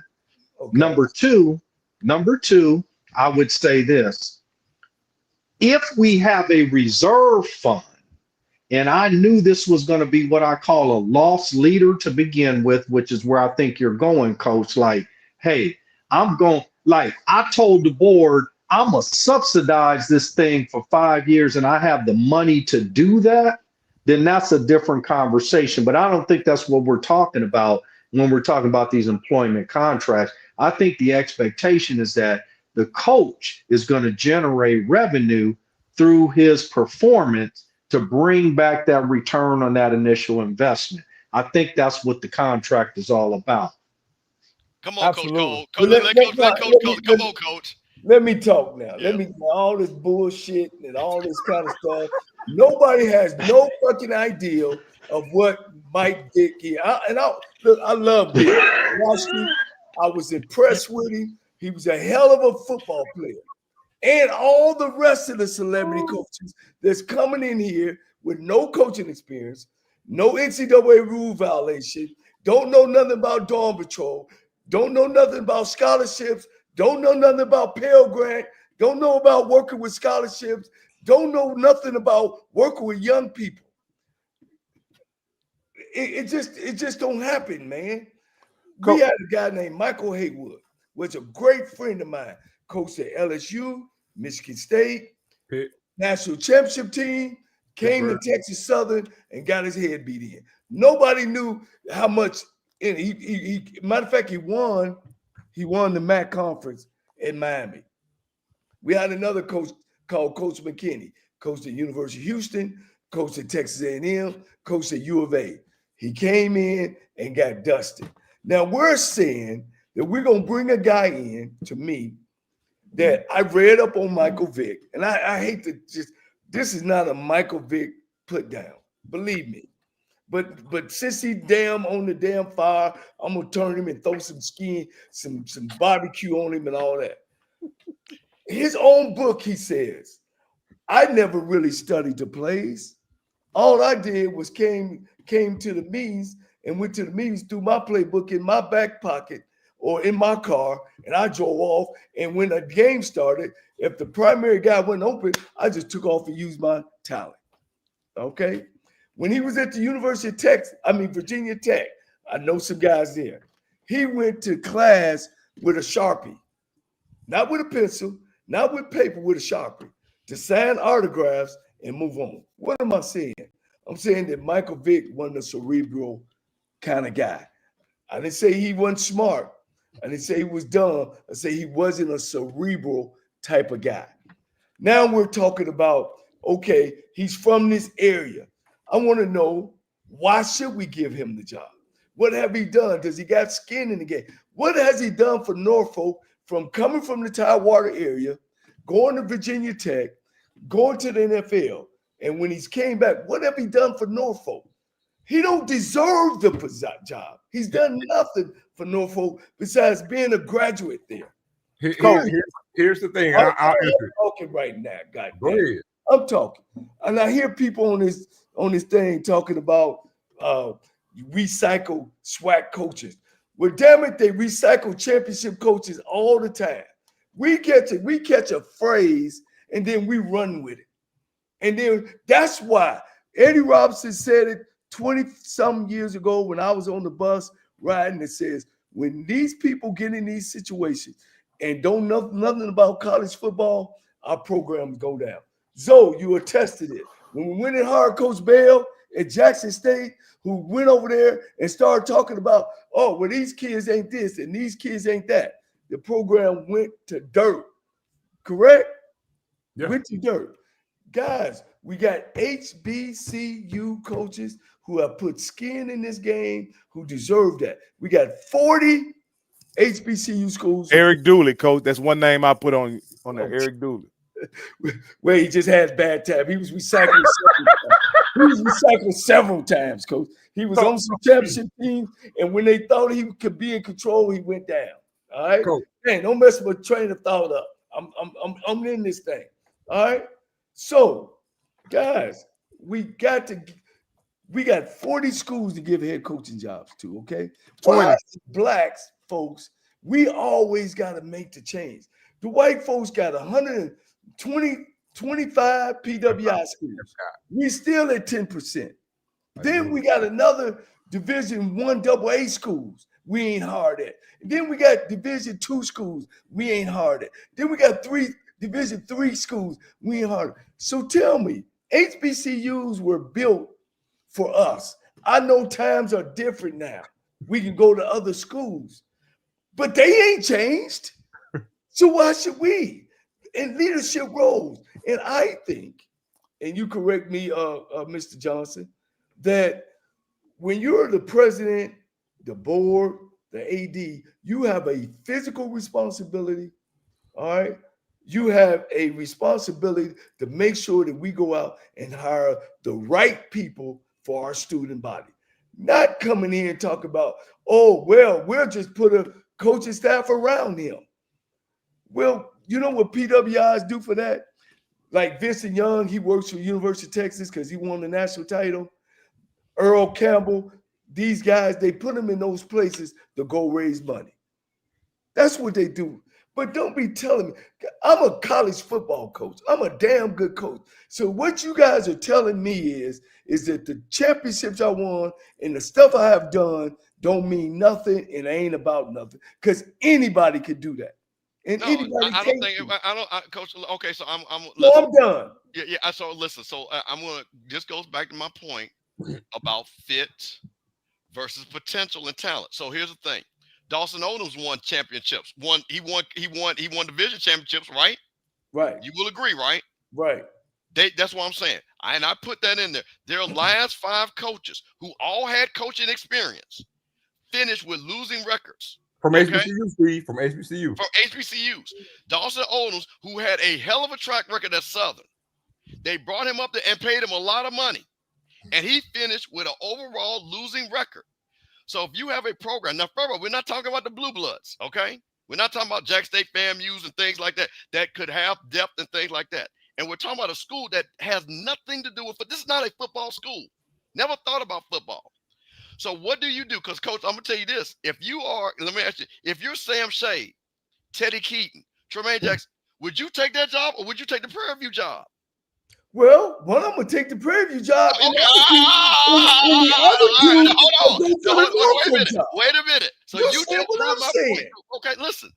If you were the coaches that had the ability, what I just said, there is a job. There are 2 jobs that are open, the Norfolk job and the Prairie View job. You just said you would take the Prairie View. Exactly. That is what Norfolk State is also dealing with. Just don't say they can go get the greatest guy when there are other Damn, jobs. Coach, you're looking at the greatest guy. Well, no, That's bullshit. Okay. You can go get a Sam Shade. You can go get. But Coach, Sam Shade is not going to listen. You're proving my point, Coach. Sam Shade is. If I'm Sam Shade, there's no way I'm taking the Norfolk State job versus Alabama A&M or versus Prairie View. Those are better fits for me.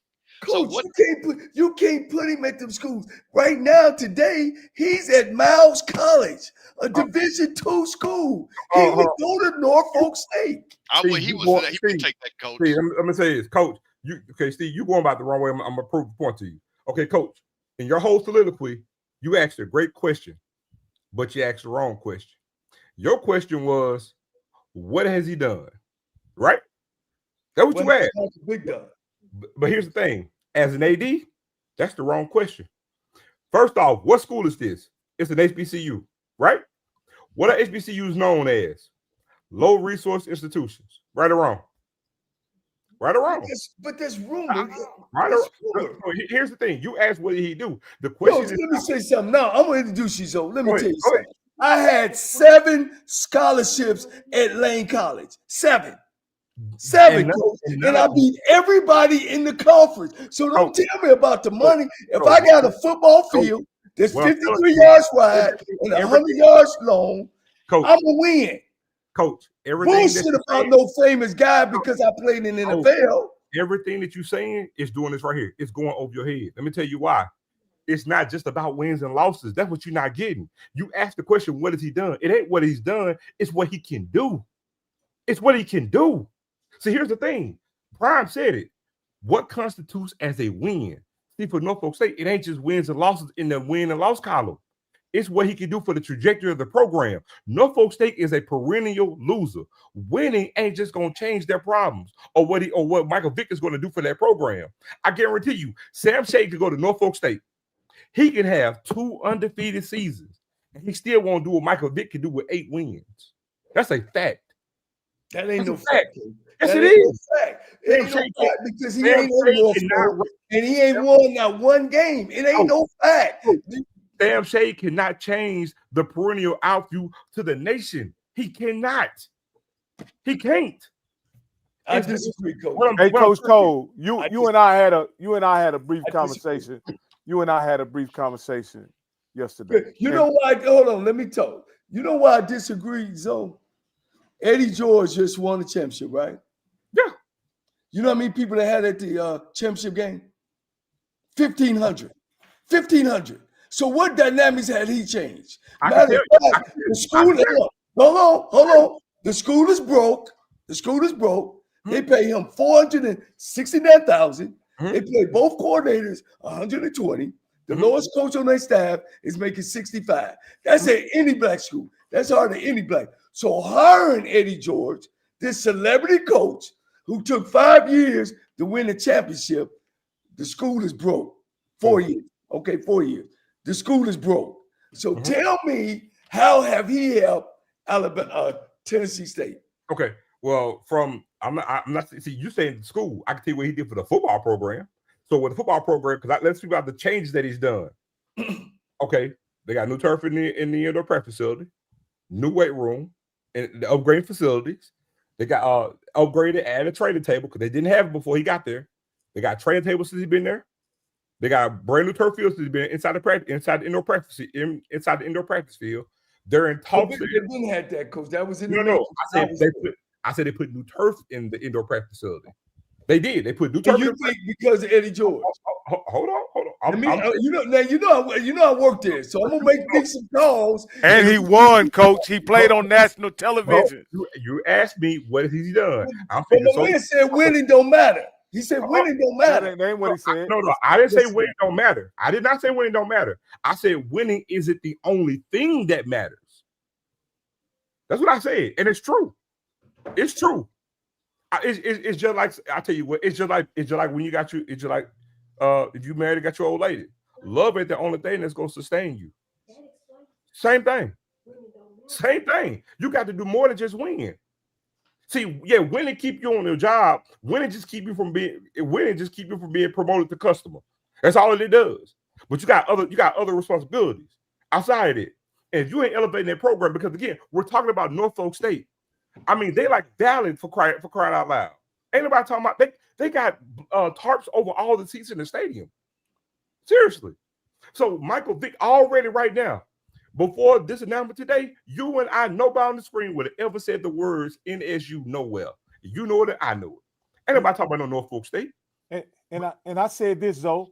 I said the publicity that Norfolk State will get from just hiring Mike Vick, they couldn't even afford the publicity and marketing that is going to cause just the sheer hysteria, popularity, the news reports, all that. They couldn't afford the publicity that hiring Michael Vick is going to cause. It ain't even hit mainstream media yet, and it's all over. It's the talk of HBCU. Once it gets known in mainstream media that the icon, the sports icon, Mike Vick is the head coach of Norfolk, essentially Norfolk State, where his hometown is, it's gonna take over the sports. What I just said, you guys are talking about and what you think is gonna be and what you think is gonna be done. Coach, if you got Eddie George, that's a Heisman Trophy winner, have went to Tennessee State, and I just told you guys, you guys are right. I guess winning don't mean everything, because at the championship game, they had 1,500 people. But Coach, you're comparing the profile. Wait a minute, Rocky. Hold on. Because let's get it back. Because we have a guest here that I think brings value. Well, we're gonna let him. He said he was gonna sit back and evaluate. Okay, well, hold on. Well, Coach, let me ask you this. Hold on. So you're telling me, because we got to keep this in context. Yes. That Eddie George has the same known Q rating and profile as a Michael Vick. That's it. Yes. No, Coach. Even more. He's a Heisman Trophy winner. No, Coach. Coach. You guys are down south. Y'all down south. Eddie George played at the Ohio State. Are y'all crazy? There's no such thing as the Eddie George experience. Yeah, Coach. No. Eddie George. No, Coach. Listen. No, hold on. Wait. I'm gonna tell you this. Michael Vick is bigger than Eddie George. Wait, Coach. Hold on. I will tell you. Listen, Coach. I will say this, and this is somebody, and we put it on the screen. And I'm telling you, I have been around Eddie George personally. Coach Eddie Rob confirmed that. I have been around Michael Vick personally, and we put it right. Did we not put it on the screen? And I'm telling you, from a marketing standpoint, because this is what Norfolk State, to Zoe's point, this is a marketing play also. This is a value of marketing, not a coaching play, Coach. Because if you're saying, because clearly he's not the most qualified coach. This is a marketing play for Norfolk State. But you're not going to tell me for Michael Vick, for this generation, millennial and Gen Z that's below them, that they played a video game with this guy, that run around and little kids will run around with 7 jerseys, that man in that area is not going to carry more weight than what Eddie George carried. I'm just telling you. I'll tell you. Eddie George is a Heisman Trophy winner. He's an all-pro running back from the Ohio State. And y'all telling me that Michael Vick is a bigger draw than Eddie. Which is a more high profile position? Let me say this. Wait. Wait a minute. Which one is a more high profile position? Being a quarterback or being a running back? Let's start there. As being the number one running back in the NFL. No. Well, wait a minute. Michael Vick was the number one pick. As a black man, no, you guys are Southern guys. I get. No, coach. I'm on top. I know where the Ohio State. You wouldn't even consider Virginia the South. Hey, Rudy, I'm trying to, coach, because I'm going to nail you down on this. Because I'm not going to let you run from this. Because here's the thing: this has nothing to do with Southern. Michael Vick has nothing. This is not a regional thing. Michael Vick for black people at a certain age group. No different than Deion Sanders for my age group. Rocky's here because of Deion, because we grew up with Deion Sanders. Okay? So I know the hysteria that Scotty and them, oh my God, Michael Vick. Because when Deion came, I was super excited because I saw this man do things that another athlete never did. He brought the culture to the sport. Like, see, that's the two things that Mike Vick and Deion Sanders have in common. Vick for Norfolk State, for the last have never had a winning season, coach. And we're sitting up here having a conversation that you're animated about him. If this was Teddy Keaton, we talk about this 30 minutes and move on. Time out. I think that's where y'all missing my point. And let me make sure my audience know. I'm really speaking of HBCU graduates that's in this coaching realm and how we are not taken serious. And that's why, and I talked with you about that, Zoe, right? I really want to move Michael Vick out the picture. See, now it's about Michael Vick. And I definitely, first of all, I'm for all brothers making it. All right. So I didn't want to get here. Did I talk to you like about that, Zoe? Yeah, you did. Did. And when I even introduced it, I didn't want to specifically about Michael Vick. I didn't want to. But you got to address the elephant in the room because we. Hold on, coach. Let me bring it home. I will. But I'm speaking of HBCU schools are not giving HBCU graduates and what we've been through and having skin in the game, opportunity to develop, and economically, coaches, it ain't right. We're missing our calling on making the $200,000 and $300,000 and $400,000, which their assistant coaches at these PWI schools make that money. And economically, it don't make us stronger as black folks. But that's what they made our schools. Hold on, wait, coach. So go ahead. Prairie View. Wait a minute, coach. Hold on, wait a minute, guys. Because Prairie View is probably going to hire a traditional coach. Would you not agree? More likely than not. I know who they're going to hire. Okay, well, there you go. It's not a celebrity.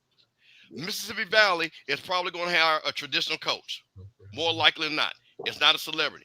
Yeah, I don't know. Alabama, well, no, we can see. I'm HBCU. I don't give a damn. Ain't none of the jobs should go to anybody outside HBCU. Okay, so Tremaine Jackson, one job. Okay, because we only got 40 chances. I got that, but coach, what I'm saying is the majority of coaches have been filled with guys that do have some relationship with HBCUs. Would you not agree?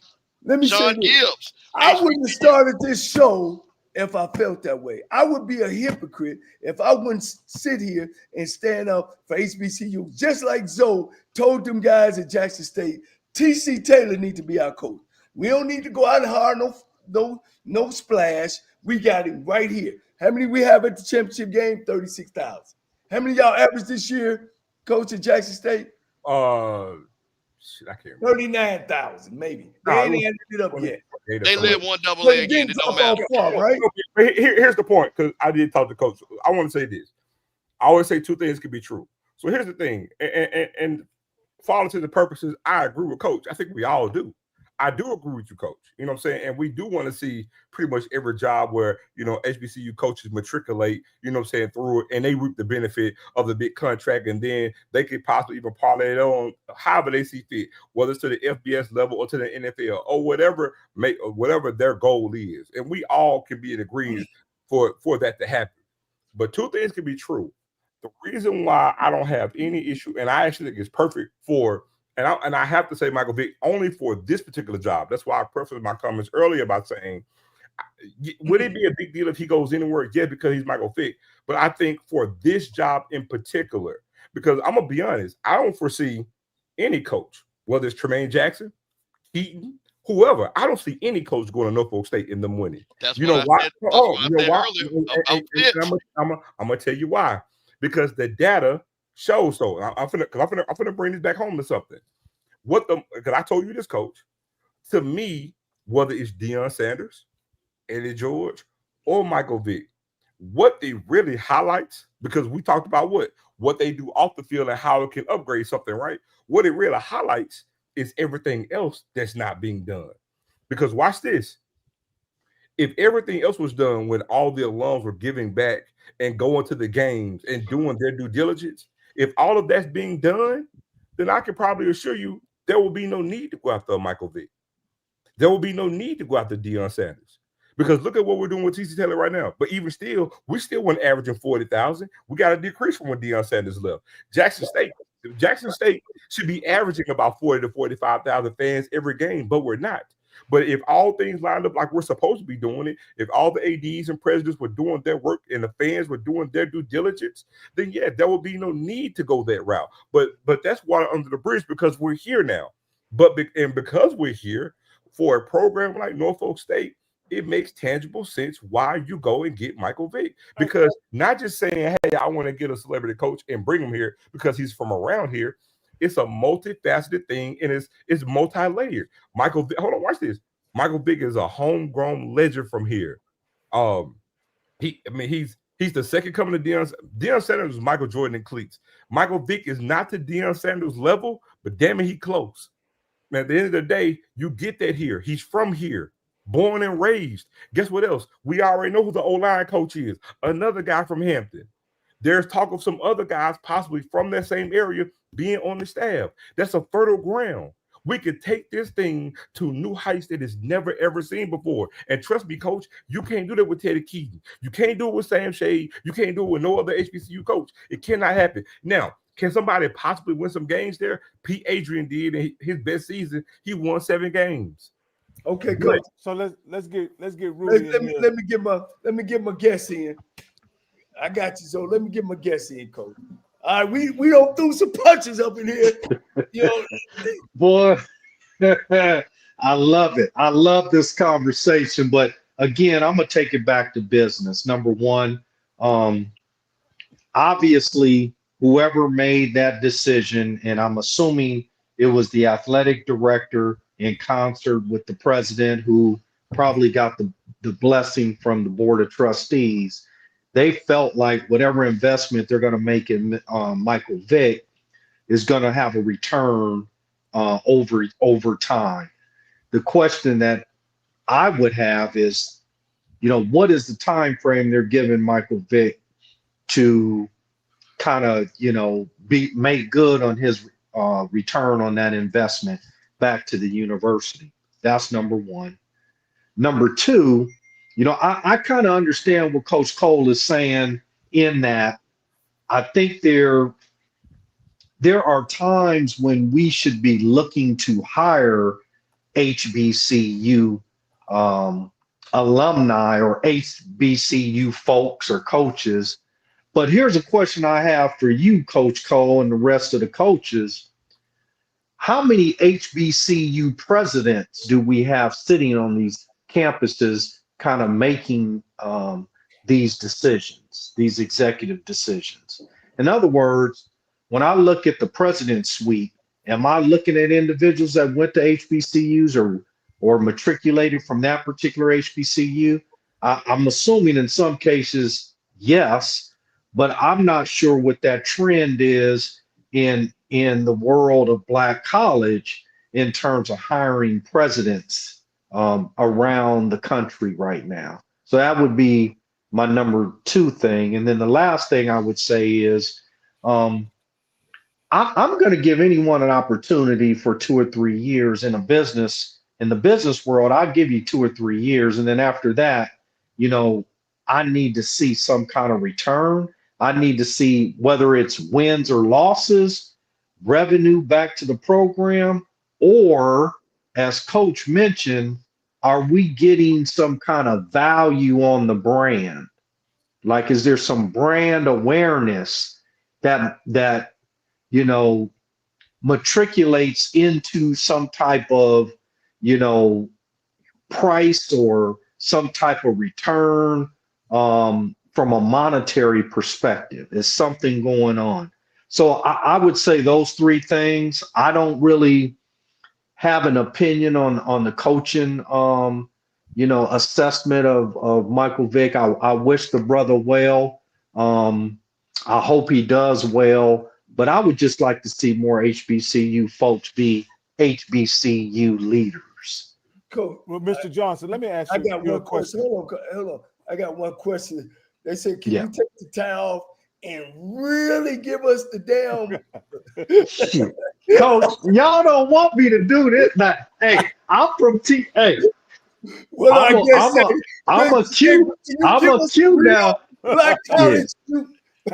Well, here's the thing. I think you brought me on to give you the business assessment, so I'm Yes. gonna give you the business of it, but I can give you all phases of it. But go ahead, Coach. I'm sorry. I just gotta ask you. I gotta ask you a question. Yes. So, in the interview process, Yes. is it Michael Vick's job to provide a pathway or evidence for that return on investment, or should it be somebody in the administration who wants to bring him on to provide that pathway to the return on investment? It's absolutely not Michael Vick's responsibility to provide that vision to those hiring authorities. They're hiring authorities. The hiring authorities that usually has the purse to go with it, because it's a three-dimensional chess game. Number one, you're assessing the talent. Can the man get it done? Number two, you're looking at your checkbook. And number three, you're looking at the ancillary benefits for that hire, right? It's absolutely not Michael Vick's responsibility to do that assessment in the course of that interview. This is why I say, and let's get off of Michael Vick, because I personally, I'm rooting for the brother. Let's just talk about HBCUs in general and where we're headed as HBCU. Let's talk about the President's Suite, because I've always been disappointed in how we're hiring our presidents lately. Okay, so let's talk about that. So if there was a subcommittee of the board that was doing the assessment of candidates and making referrals of these candidates to the larger board, it's absolutely their responsibility to ensure that they're getting the right individual for the right price point, for the right reasons in terms of brand value. Okay, well, when you mention brand value, and we're going to talk about it, we can take it off Michael Vick, because one thing I love is data. One thing I love is data. So when we talk about HBCUs in the big scope of things, when we talk about brand analysis or hiring any type of coach and what it does from any type of value, outside of Deion Sanders, there is no coach that you can hire that's going to do that and bring return on just a hire alone.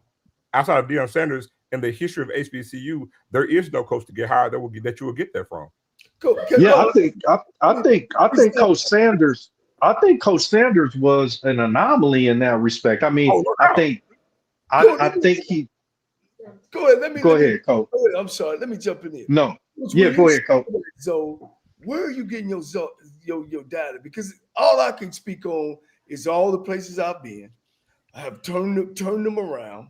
No. Hold on, let me finish. I've seen season tickets go out the roof. I see attendance go all out the roof. I see enrollment in them colleges go all out the roof. So I want to know where you're getting your data. No. You're speaking of that was done in due time. That's because we won. Let me say No. You're this is why I said you're speaking of I did this, and thus because I did this, season tickets went up. That's over time. I specifically said from the nature of hiring a coach before a game is even played, where you see some return or any type of financial gain from any coach being hired. You don't have that. You don't have that on any HBCU. The only time this ever happened is with Deion Sanders at Jackson State. That's a fact. And Deion Sanders didn't sustain that level of visibility though through his performance, as a coach, right? It didn't stop when they made the announcement. His level of coaching and how he got his team ready and winning back-to-back championships brought that attention to the SWAC, right? And black college football brought the attention that we hadn't had in quite some time. Now, Johnny, to your point, some traditional coaches, I mean, Eddie Robinson and all those obviously, those are legends as well. But if you ask me the question, which I thought the question was, is it the candidate's responsibility or institution's responsibility to make that assessment? It's the institution's responsibility to make that assessment. The reason why I say that is because one of the things that was unique about Deion's installation as head coach, it seems like his brand vision was being carried out and his value was being shown to the school as far and rather than the school using him to bring value to them. That's what it looked like on the outside. Zoe probably can speak to how it was actually carried out, but that's what it looked like. That the school and the Jackson State brand was following his vision. So I think Zoe told us about Deion and what he brought last week, but you can tell us again, Zoe, how did that go? I saw what you did there, Coach. 40 years. I saw what you did there, Coach. Been the number one attendance school in FCS for the last 35 years. But go ahead, Zoe.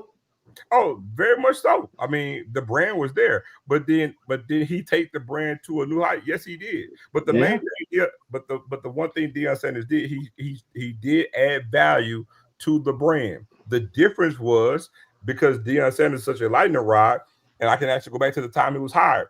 There was, from all the masses outside of Mississippi, there was a demarcation. We wanted to demarcate and separate Deion Sanders from Jackson State. That's what happened when it was Deion Sanders got hired as a coach. It was Deion Sanders, and then it was Jackson State. There was never a marriage of the two until he decided to leave, and then we want to attach him to Jackson State. But let me jump in and say this from a business perspective.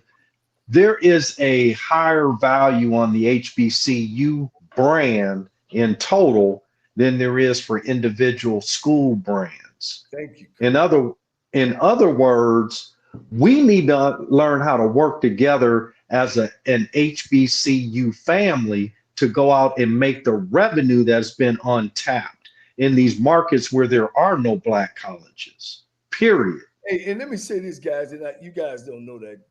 Rudy also goes around to HBCUs with Ben Crump, Stedman Graham. Yep. They go to town hall meetings on HBCU campuses. So he's not only speaking from an athletic standpoint or a business standpoint, he also has been from enrollment, students, giving jobs in the whole light of HBCU. So it ain't like he's just coming from outside. He's a warrior on the inside. Oh, absolutely, Coach. This is my passion. This is what I do. But, I hope ADs and presidents that may be listening to you all's broadcast just heard what I said. We're a much stronger brand as 113, 114 institutions, right? Under that HBC, you always see those sweaters and jackets and stuff that has that little HBCU logo, whatever. We can capitalize on that brand far more than individual institutions. And so sometimes when we get carried away arguing over what coach got hired and what, Johnny knows I don't do the one-offs, man. Mm-hmm. What is good for the overall HBCU community? That's where I'm at. So Rudy, you kind of are talking about something that I think is very much so untapped, in HBCU, because I think the HBCU brand is huge, right? However, it is an insular brand, meaning that it's largely marketed to one another. Y'all market to one another. And I've always said this, and I said this to Steve, if you could somehow allow HBCU culture to somehow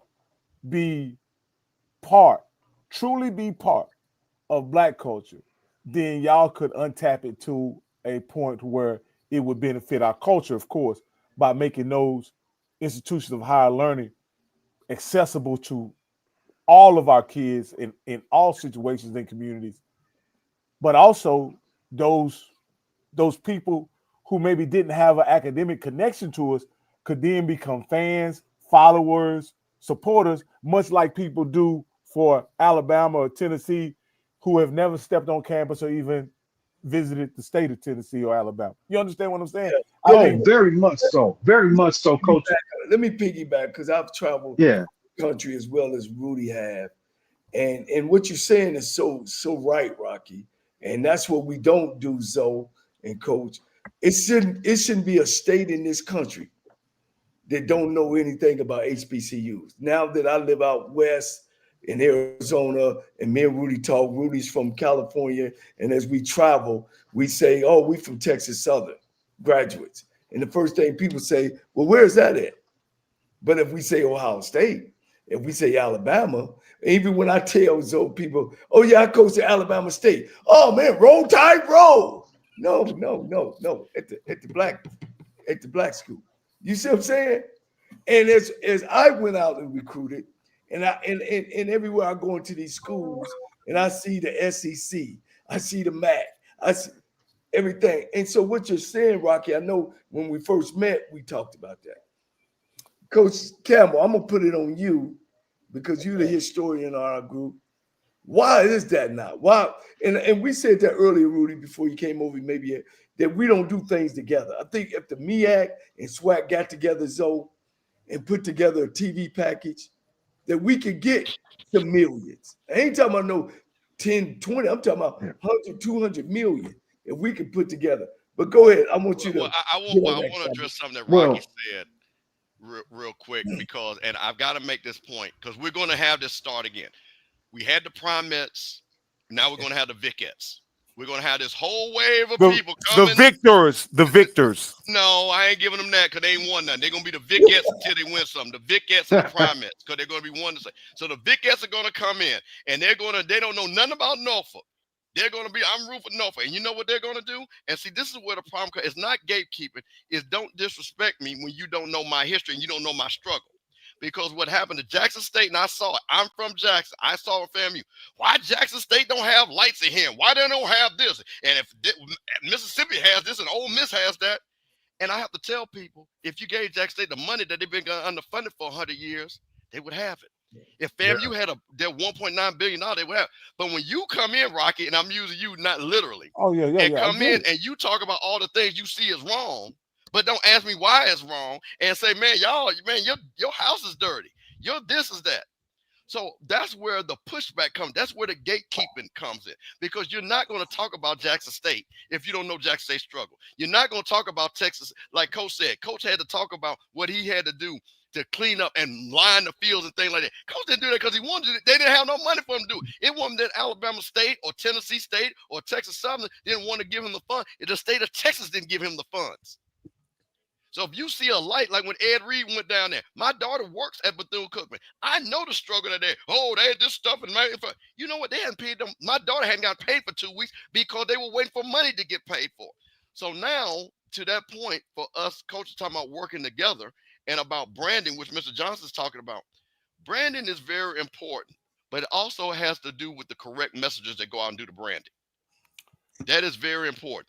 So if I'm going out there, why do you think, and people get mad at me, I'm not going to talk bad about Jack State, FAMU, Grambling, none of that, because I know people know me.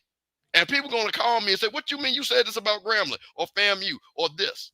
Because we have to be good stewards and representatives of our universities. So, Rocky, when you come in, I want you to come again. Because, see, I'm going to tell you what you ain't going to do, Rocky. When you go watch Alabama play, you ain't going to be worried because Alabama stuff is all nice. When you go watch Texas, everything is nice and pretty. But when you see Jack State, why that light out? Why they ain't got those stands fixed? See, you don't never question Texas and Alabama like that. So let me just say this, Steve. And I think part of the reason that people may evaluate you guys that way is because, and for instance, if a person has a critique of Jackson State, right? This is what I would say. And I've never been on campus or anything, but I know from my experience at FAMU, Alabama State, or whatever, to be in the presence of all those black people and see them celebrate, share, party, whatever you want to call it, in those moments. There's nothing like that experience at 54 years old I've ever experienced.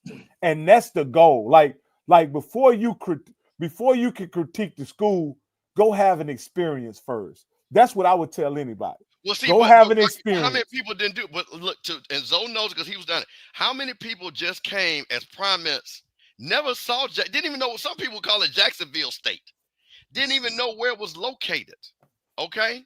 And all they saw was, and again, I hate to say it, but the messenger, what did we hear Deion say? They stole my radio, they stole my wallet, they're getting killed on campus.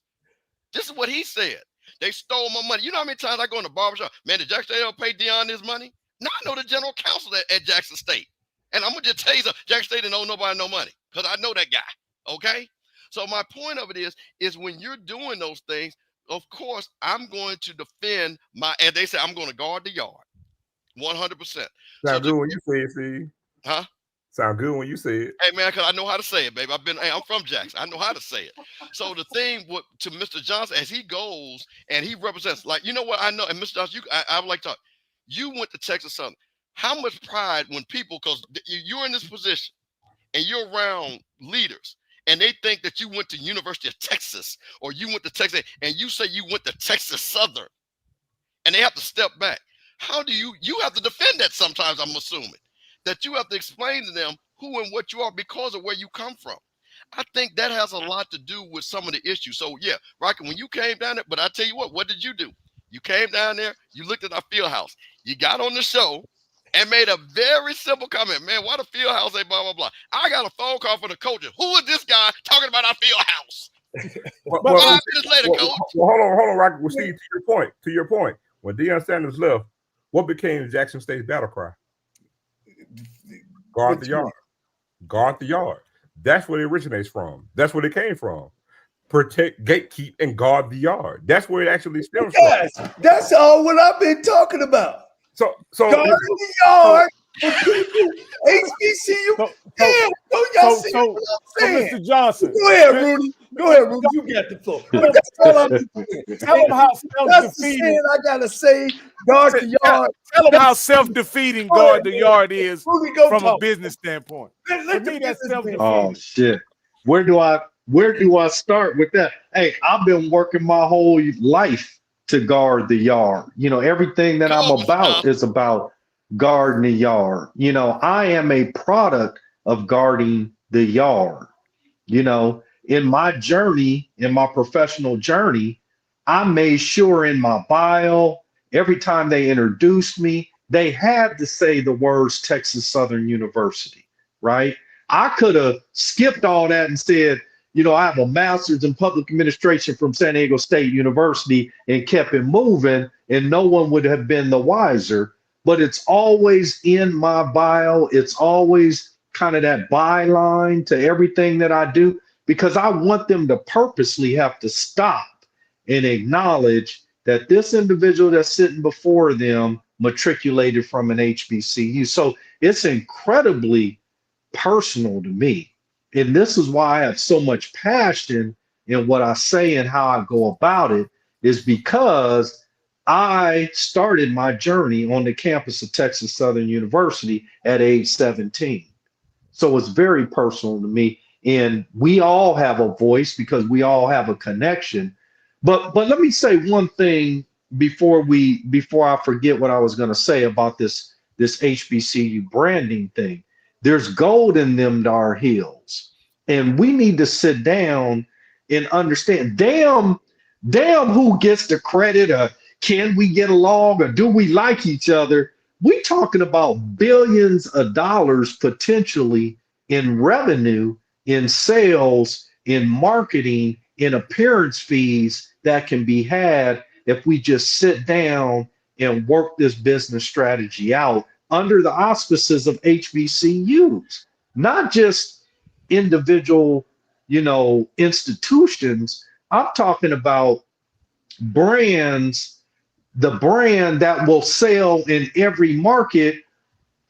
Coach, to your point, whether you know about it or not, African Americans embrace HBCU. As soon as I say I'm matriculated out of an HBCU, when I'm out speaking to audiences, I automatically get this refreshing embrace that says, I understand your struggle, black man, period.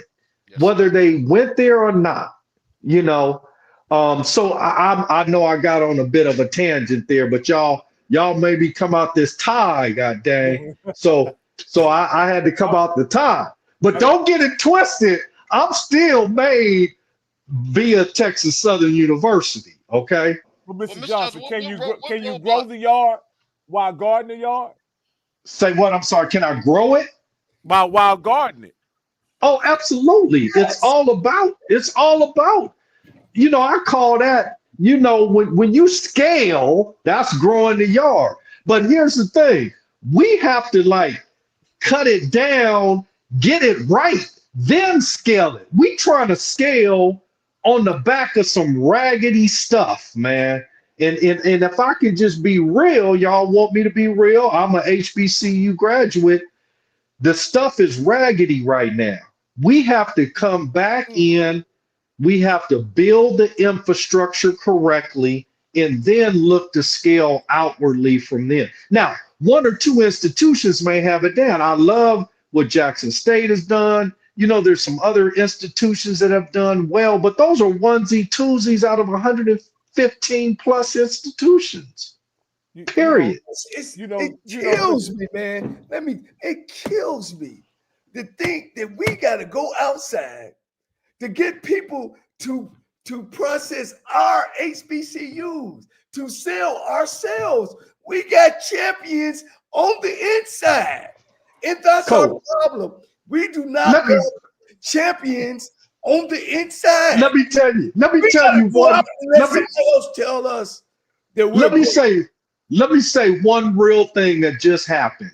Johnny told you I'm on this speaking circuit. We flew to Baltimore. Coach. Well, Coach, all that ain't even. I don't even need the name drop. I think y'all can look it up and all that good stuff. But here's the thing. Name drop for your boy. How big? I was with Ben Crump and Stedman Graham, and we went to Morgan State University. And every time I'm out, I try to go to the bookstore and buy a product or shop in the bookstore. So I go to the bookstore, and Morgan State has a fabulous campus. Let me say this, you know, their campus is fabulous. And I go into the bookstore, and you know me being a businessman, the first thing I said was, you know, who owns product in here? Like, who is this property of the university? Or is there a third party managing this bookstore? It's a third party managing sales that are represented by the HBCU brand, y'all. We ain't even benefiting. You understand what? Now they give a cut to Morgan State, and I'm not bad mouthing Morgan State, but HBCUs made that brand. Okay, not that third party institution that's going to get the revenue from it. So, you know, you start talking about business one-on-one. What kind of gosh darn sense does that make, Coach? You know, I know you got something, Zoe. I know you got something. You're going to see the same shit. Say what? He don't see the same stuff where he media guy. He know we don't do it right. Yeah. Well, you know, come on, man. You telling me that we can't formulate a TV package? The Magic City Classic, 68,000. The State Farm Classic, 58,000. The Labor Day Classic, the Orange Blossom City Classic, and we can't put together a TV package, though. Businessman Campbell, Businessman Rocky, and sell that to NBC, CBS, ESPN for $100 million. We're going to show, you're going to have the fan base sit back there, and we can't come together and do that. Oh, we can. I mean, we just refuse to do it. Of course we can. I mean, now that's what the SEC did. That's what Notre Dame done. I'll give you another option. Instead of just putting our games together and selling it to a brand, why can't you take your own content and build your own studio and have your own product to sell? You can do that too. The options are limited. But again, you have to get uncomfortable and you have to be willing to take the risk. There is no such thing as comfortable growth, and we're growing. But the thing is, I'm just gonna pull the curtain back. At the end of the day, there's no point of us talking in circles. Look, we already know as a people we tend to move conservative. The SWAC as a whole, from every business decision that's been made, we move. We're more reactionary than being progressive. We're never on the offensive in our decision making. We never has. You haven't seen anything offensive within the conference, even the MEAC as well. You have not seen any offensive move, even in this new college football landscape. We've stood pat. We haven't made any moves. I mean, we're still at the juncture right now. YouTube that we're on has been in existence now at least about 10 years, and we still haven't changed or matriculated from just streaming games on YouTube. That's fact. You know, this is one thing I say though, is that it seems to me, and this is a guy that's not an HBCU guy, right? Is that the only obstacle from between you guys having huge success in whatever your endeavor is the willingness to invest in your own products. Like that, because once you guys invest in your own products, y'all have success. Like there's not a circumstance or situation where I see in the last 5 years where y'all taking a risk, right? Whether it's hiring Dion or putting in new facilities, all those things have paid off, in my opinion, with all the schools who've taken that chance. Why are they so risk averse though? Why are they with the products that only add value to the school, the brand, and go ahead? That's an easy answer, because by and large, as a people, we do everything risk averse. Yeah. That's an easy answer.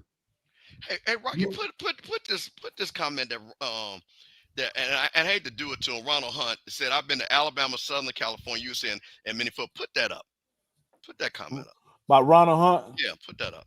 And Ron, this is no shot at you, okay? So I want, because you're my guy and everything. But y'all got to stop this, okay? These are flagship state schools of city. When the people from Alabama, that is the whole state, okay?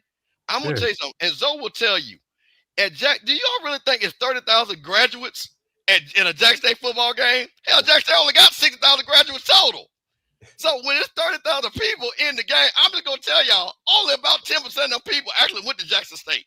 When you go down to the Southern, and Perry said they had 100,000 people around there for the homecoming, I'm going to tell you something. Only about 20,000 people even went on the campus. Hold on. Hold on. Let me finish this.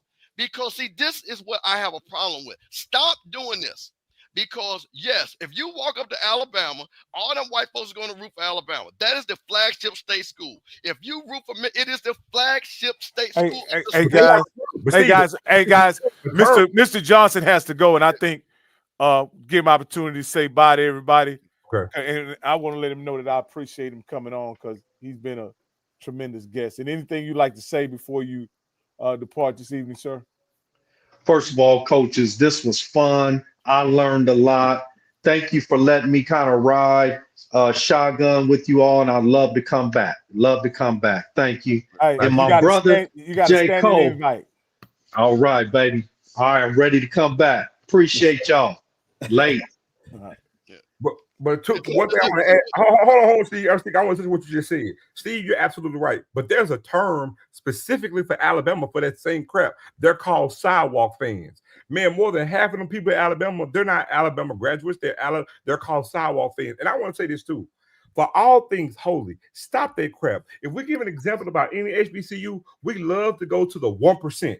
We go straight to Alabama, Notre Dame, and Penn State. We go to the 1%. You know that's flattering. That should be flattering, correct? But hold on. Here's the thing: they don't ever go from HBCU to say, "Well, damn it, y'all surely being like San Jose State." They go straight to goddamn Alabama, Notre Dame.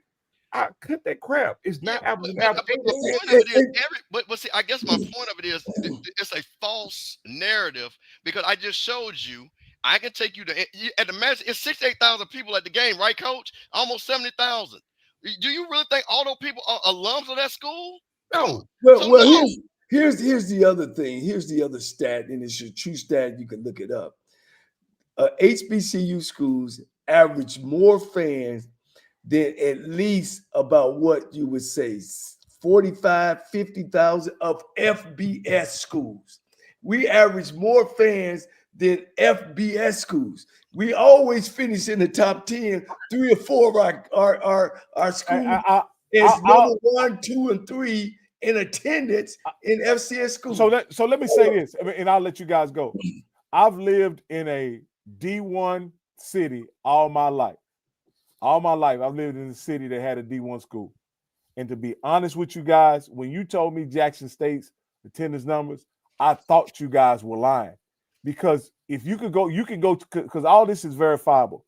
If you look at Baylor's average attendance over the course of the last 40 years, Jackson State's attendance probably is going to beat them out a lot of those years. Yeah. You know what I mean? Other than the Art Browse years, you know. Especially Grant Tapia with nobody going. Go ahead. So people always, if you don't win, you're going to have trouble. Or if you don't have tradition of winning, you're going to have trouble with attendance in football. So two things, because I always like to say this because, I understand when it's coming from me. I'm JSU, so I'm being biased when I say it. But I like to say, look, I'm taking my blue and white glasses off. Data is data. I love data. So to put things in context, I made a statement last year. I said, listen, if Jackson State was in the Sun Belt Conference, we have the biggest brand in that conference. We have we are the biggest draw. We average the most fans in that as it speaks right now. We average more fans than any school in that conference. And TV market size, we're in the top 3 TV market. And I was like, and when we talk about fan base, then when we look at media hits, we have more people following us on IG and Facebook and Twitter than I think all but 2 schools in the Sun Belt. I'm like, y'all been doing that, Coach. It just didn't happen. And watch this. And I said, but when I say that, oh no, it ain't. I'll put something in context for you. We just won the HBCU National Championship this year. We averaged just under 30,000 fans per game. In 2019, our last losing season, we were 4-8. We led the nation in attendance with 38,000. So we averaged more fans being 4-8 than we did this year, and we won a national championship. Now, Zoe, let's be honest with you, because this is joke and partly true. Did all 38,000 of those fans pay to get in the game? Yes. Okay. Yes. Now they do Zoe when the white folks run, they didn't, where they stole it.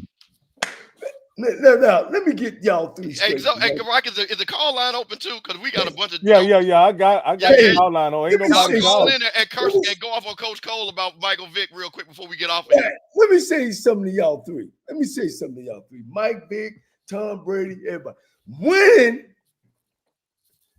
it ain't it's the only thing. Winning will solve a lot of issues and a lot of problems. Grambling became Grambling because Eddie Robinson won. Jackson State everybody wins at the same, though, Coach. Because we agree with that, though. Okay. Everybody wins at the same. Michael Vick, Broadway continued with Grambling because he won. LC Cole continued because he won. When those guys come from the outside, if they don't win, it's a failure, man. It's a big failure. And people don't come see that. I don't think, and I'm going to bet on it today, that those numbers don't come to fruition of hiring Michael Vick. Hey, we got a caller, but our caller need to turn his background down. Go ahead. Y'all talking about all that, you got to win. Is this Willie? Can y'all hear me? We can hear you. Can't hear Willie. You can't hear Willie? Hold on. Let me see. Can I get Willie in here? They can't hear you, Willie. I got a new setup. So, yeah, I can hear you, but they probably hold on. Let me see if I can get you in there, Willie. Yeah, I can hear you, but they can't hear you. That's the problem. Well, he's got to fix that. Well, Coach, let me ask you this question. Go ahead. Y'all go ahead. Yeah, Coach, go ahead. Let me circle back to this because I think this is very important. And I think this is a struggle that we're going to have to deal with. Let's go back to your initial point. You have coaches that have the DNA of HBCUs. They played like yourself and actually coached. There are positions that are being open that are very limited. So what do you tell that AD, who again, that might not, again, Alabama A&M, that's not a football traditional program, that they have tried to hire coaches. So what is your, are they not hiring the right coaches? Welcome to the conferencing What center. are they doing wrong? Here's what I really believe. I believe if you hire a alumnus of your university that's qualified, that he will generate some money and some funding, and alumni will do good and better. That's what made Eddie Robinson so great. Not that he just won, but that the graduates of there knew that and they felt good about the school and everything else. And I think Zoe hit a big point. And I hit and Mr. Johnson hit a big point. It starts at the top. It stops at the top and it trickles down. I think you hit a big point, Mr. Campbell, about these monies that they owe black colleges. I just don't think, man, I don't think going out and getting these celebrity coaches that don't have no coaching experience is the answer. I just don't think that. I haven't seen it. I've been around longer than y'all on this show. Except Yes, you have. And you actually coach. I want to be clear on that. You coached. And Lionel Taylor, I sent y'all he's a Hall of Famer, right? Called 100 pounds. He was an NFL coach back in the day before media. All right. He coached at the Steelers. He coached at the Rams, who actually met together. I'm here today because of him. Don't get me wrong. He called me, but he was a pro coach. He got drugged. You know what I'm saying? We went on the Highsmith, got drugged. We went on the other these coaches I've seen came through the conference and have gotten drugged, coach. They're outside of the HBCU realm. But when you see the coaches that come through, your Fobs, your Doug Williams, your TC Taylors, coach, your Johnnie Coles, your Ed McNairs, they all win, man. And it changes the dynamic of, just like you, Zoe. When they had Deion, you was a Jackson. I'm Jacksonian. But boy, when they hired TC Taylor, man, that just gave you a different feeling. What? It just gave you a different feeling. And I know last Saturday, shit, you shit, because you probably didn't even go to sleep. I didn't. But again, I told you. But look, I'm a JSU historian, so yes. Again, when TC Taylor was hired, I said it. Jackson State under TC Taylor will have a field. It will have a W.C. Gordon feel to it. I said it the day he was hired. Question: You've been under one of the greatest athletes to ever, Deion Sanders. Tell me, how did you feel during that period? I felt great. I felt great. We hired him. I felt I'm a coach. I'm gonna be honest. Yeah. The day I knew what Deion Sanders was gonna be hired, before we made the announcement, I felt like the same as any Norfolk. What I envisioned what any Norfolk stand would feel like today. Okay. But the different dichotomy of it's a different feel to it, because I felt like Deion could get us back to what we were. Correct. Norfolk State he's going to take us to some place we've never been, and why? And I want to say this because I want to pull some up just for you to know, Coach. I pulled this up. Norfolk State in their whole entire history, man. Let me pull this up, man. In their whole entire football history, they've won 361 games. They've lost 391 games and 12 ties. Point blank period. They have a 47 winning percentage in their whole entire history, and they've never won the MEAC. Not one time. That's 4 games a year. That's their whole entire football history. So if Michael Vick come in and win 4 games, what does that do? What does that say? What makes you feel that this guy is the guy? Well, let me ask you a better question than that. He only got to play 5 other teams in the MEAC. Okay. Less resistance too. Okay. Is he gonna be able to beat Delaware State just by recruiting? Yeah. Okay, so that's one. Everybody beat them. Okay. He got to play Morgan State. Do you think the talent where he's at and he's recruiting? Do you think he can recruit them? Cover's not there. Okay.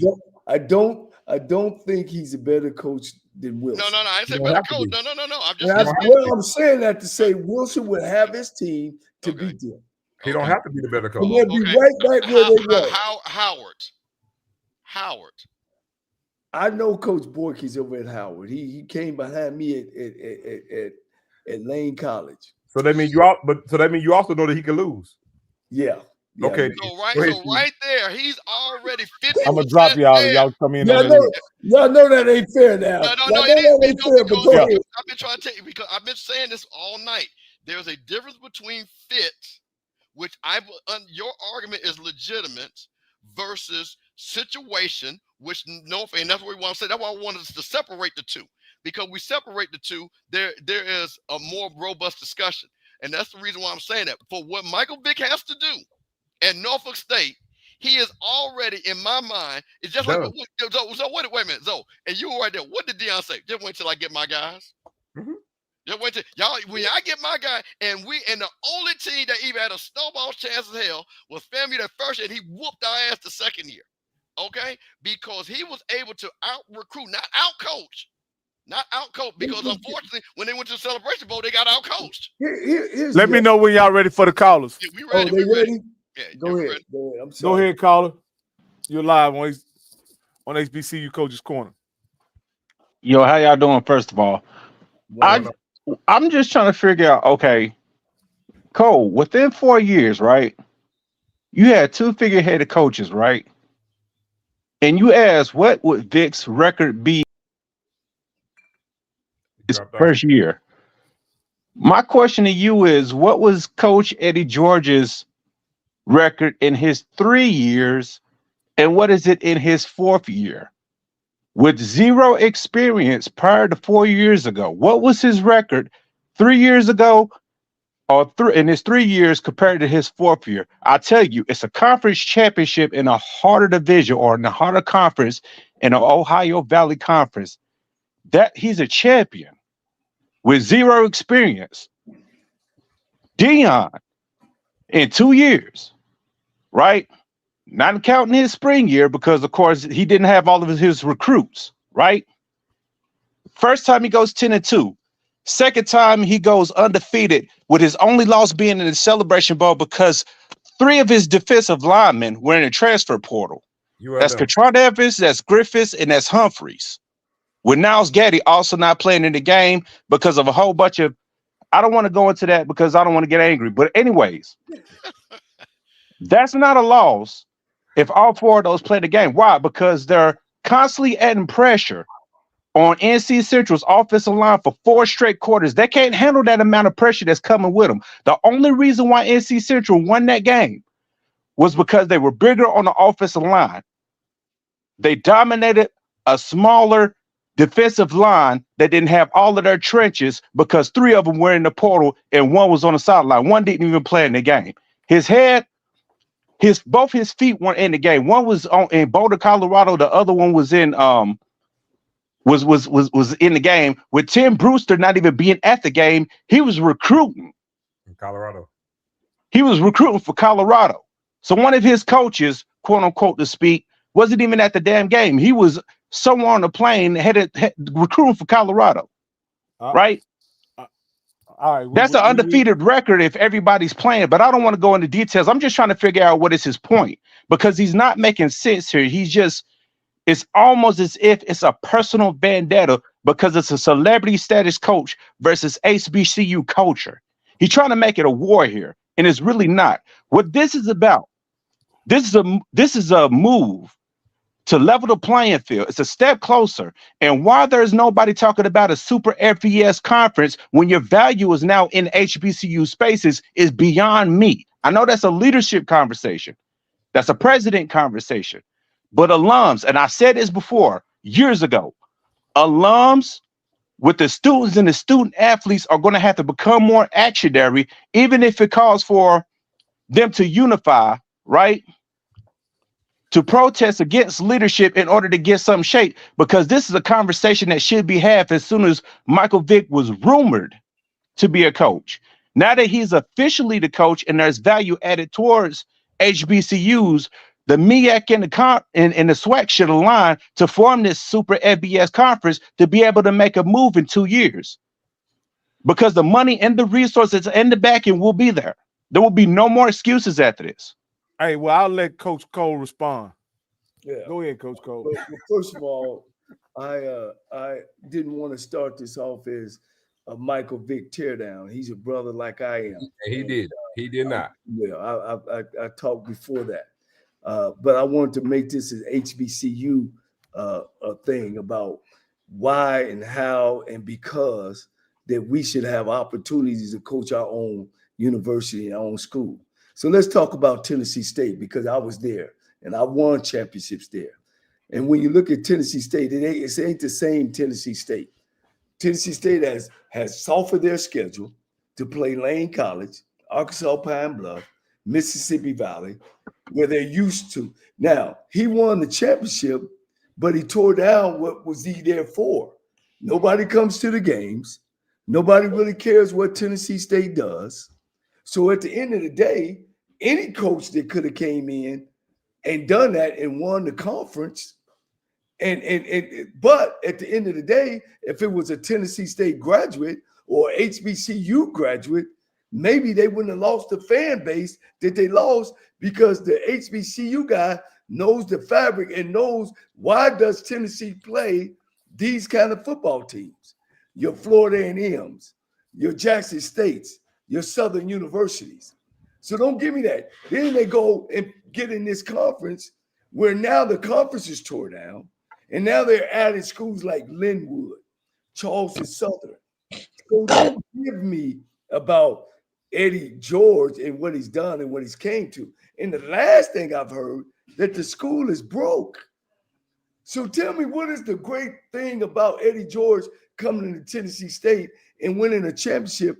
That it was a Cocoa championship, because it was with two other football teams.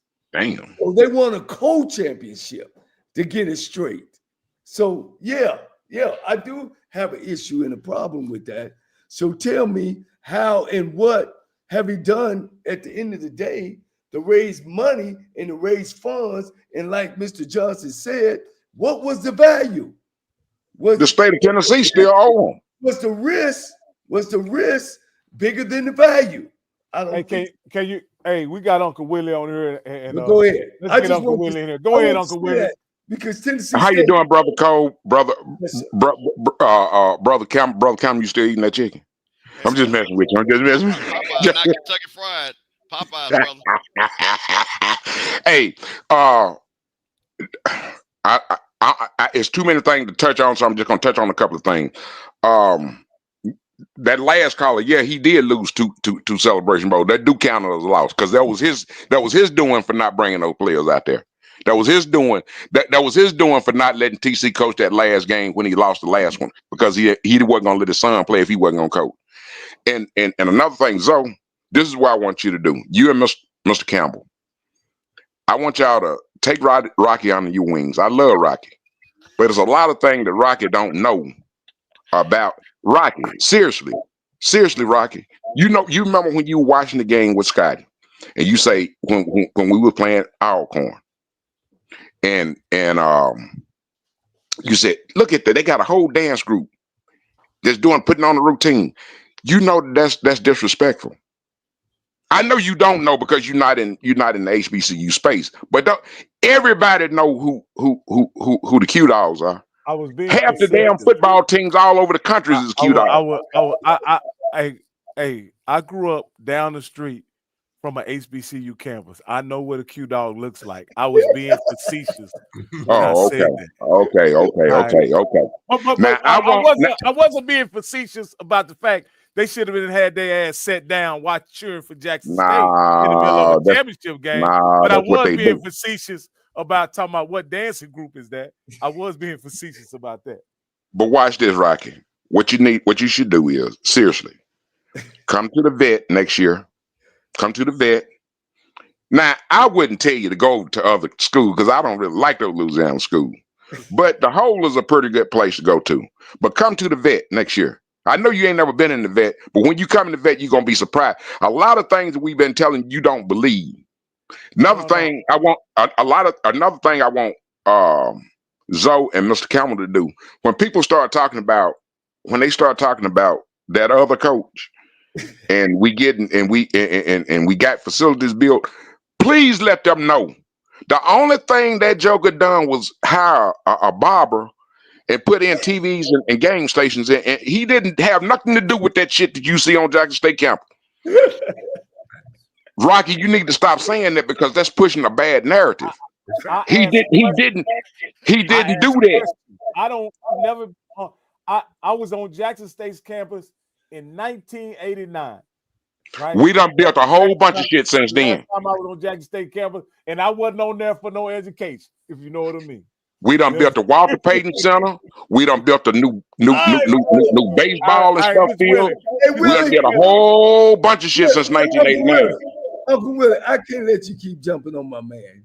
He was one of the guys that came to me and said, Cole, we need to get together. And I told him what I would like to do, and he was all for it. So don't kill him. I'm not jumping on Brother Cole. I just want you and Mr. Campbell. Mr. Campbell, I heard about your spaceship.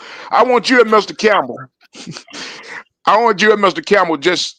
just to take him under y'all wings next year and let him visit. Really, we got him. Really, he don't been to more games. We don't sell him most. He ain't been to the vet. He got to bring his behind to the vet.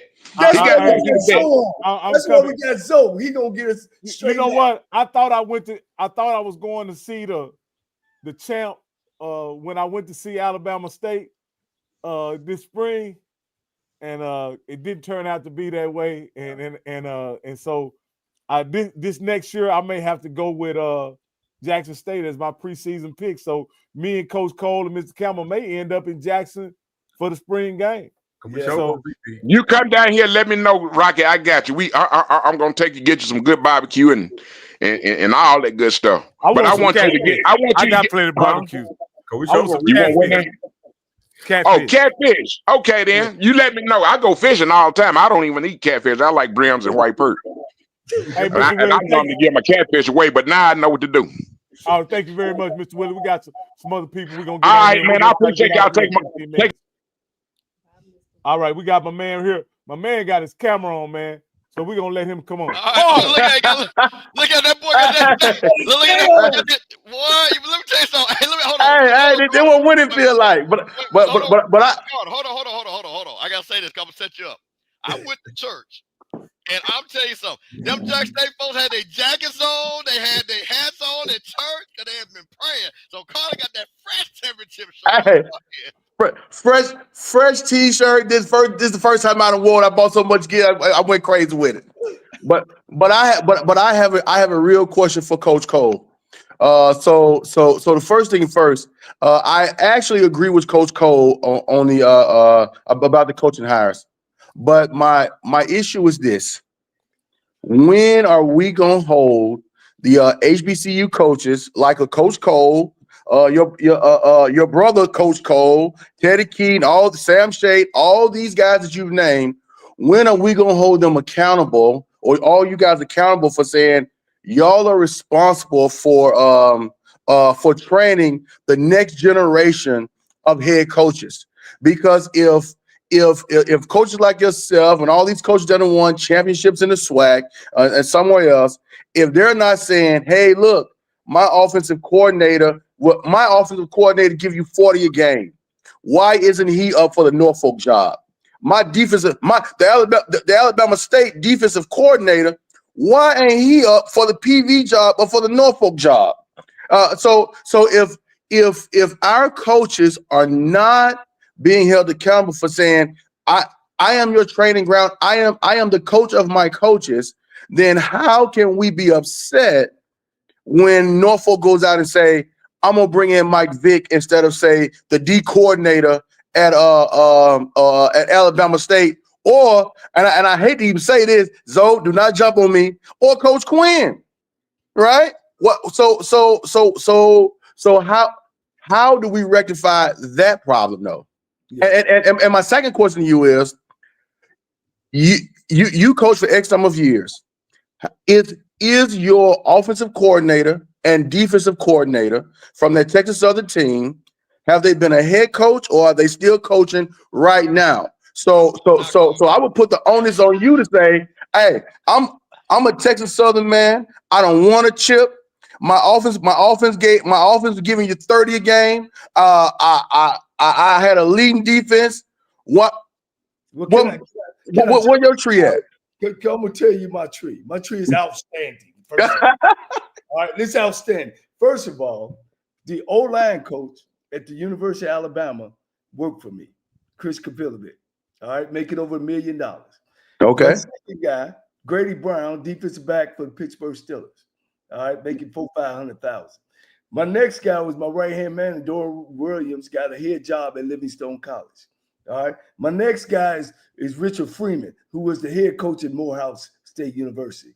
My next guy was Darren Sneed, who came in and actually worked for me, finished #1 in the country. The head coach at Edward Waters, Torian Morgan, who I think is an exceptional guy. He's a head coach down there. He worked for me as well. Jimmy Smith now at the University of Memphis, another one of my players.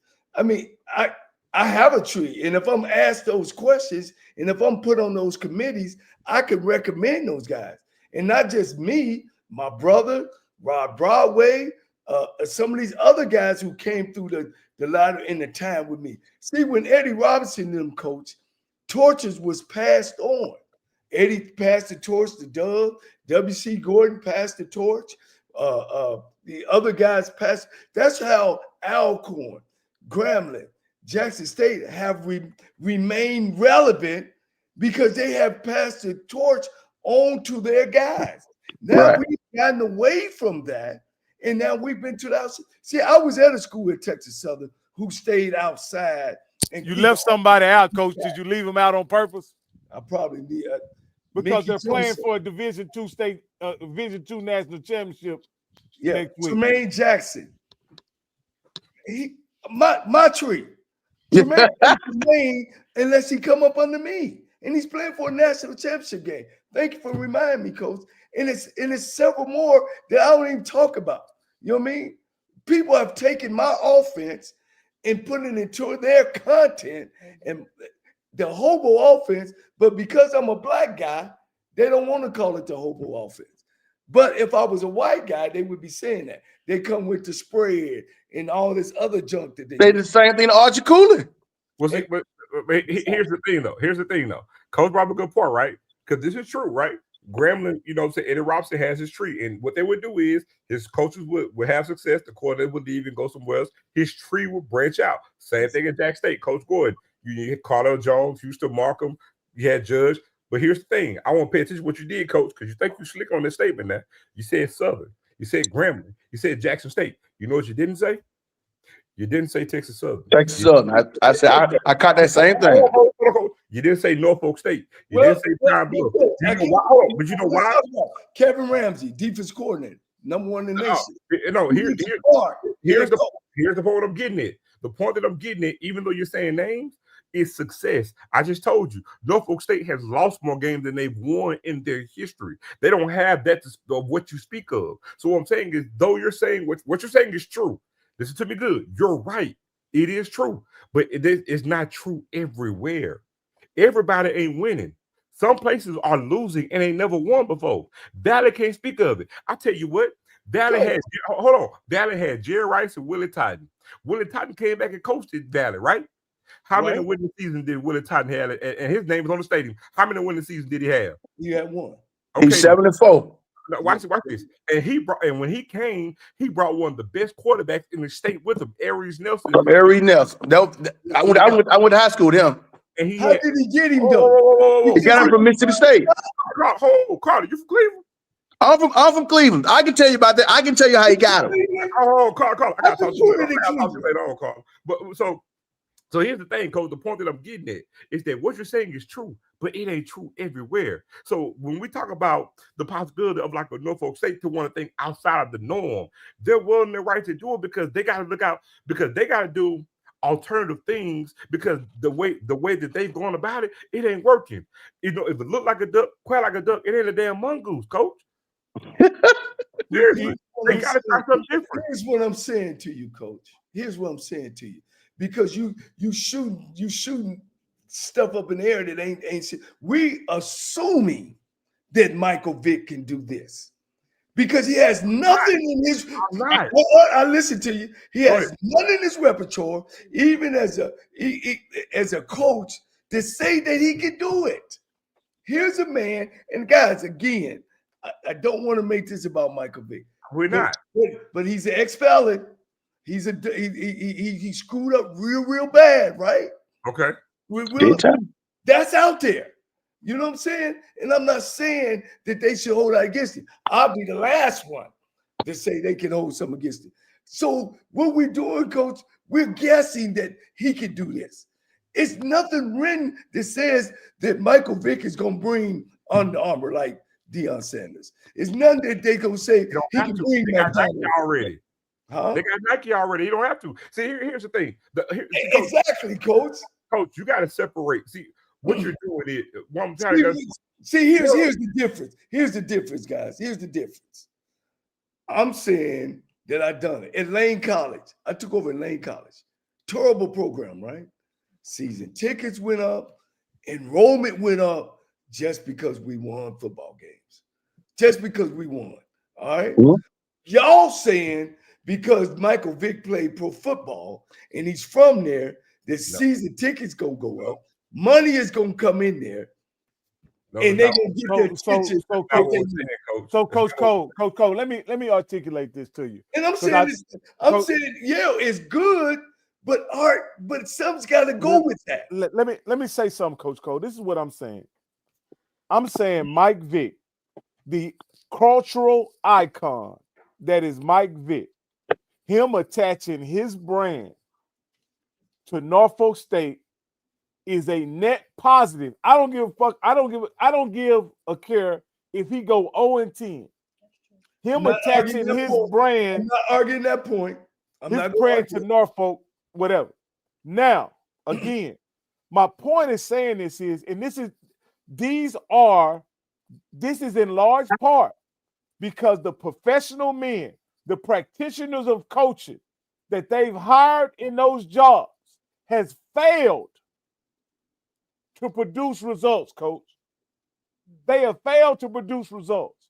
And because they failed, right, the administration is saying, why would I hire a guy? Why not hire a guy that even if he does lose, we win as an institution? Can I add something to that? Go ahead, Marco. You sure can. All right. So I understand what Coach Cole is saying, but Coach Cole, I'm gonna ask you this question. When a coach is looking or making themselves available for a position that's open, they have representation to reach out to explore that interest, correct? It's gotten that way lately. It sure have. Guys are getting yes. All right, so this is the problem as a whole with HBCU. As a whole, when you have a celebrity coach, it's easy to market because their name demands a response from the consumption, the marketplace. But there's something called self-made and hand-picked. So when you have a coach like you, Coach Cole, when you were coaching and you were winning, the marketplace responded to your success, and they were mentioning, and plus at that time we had black-owned magazines and all kind of publications that could serve a purpose and a service. Now, in today's world, all we have is YouTube and a couple other outlets, but nobody's really paying for marketing or PR.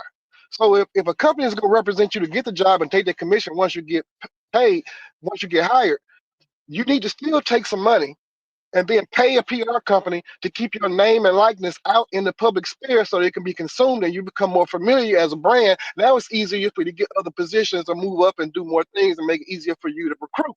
But if we're not doing the job as schools, university, and coaches, if we're not promoting our players, our star players, like for example, we got coaches that went 10-0.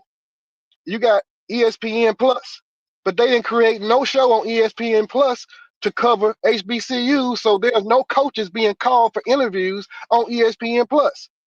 That money's sitting out there right for the picking, low hanging fruit. So what I'm saying is this: there are outlets, there are platforms, Urban Edge and others like that are doing extremely well. But now it's time to create that additional content for consumption.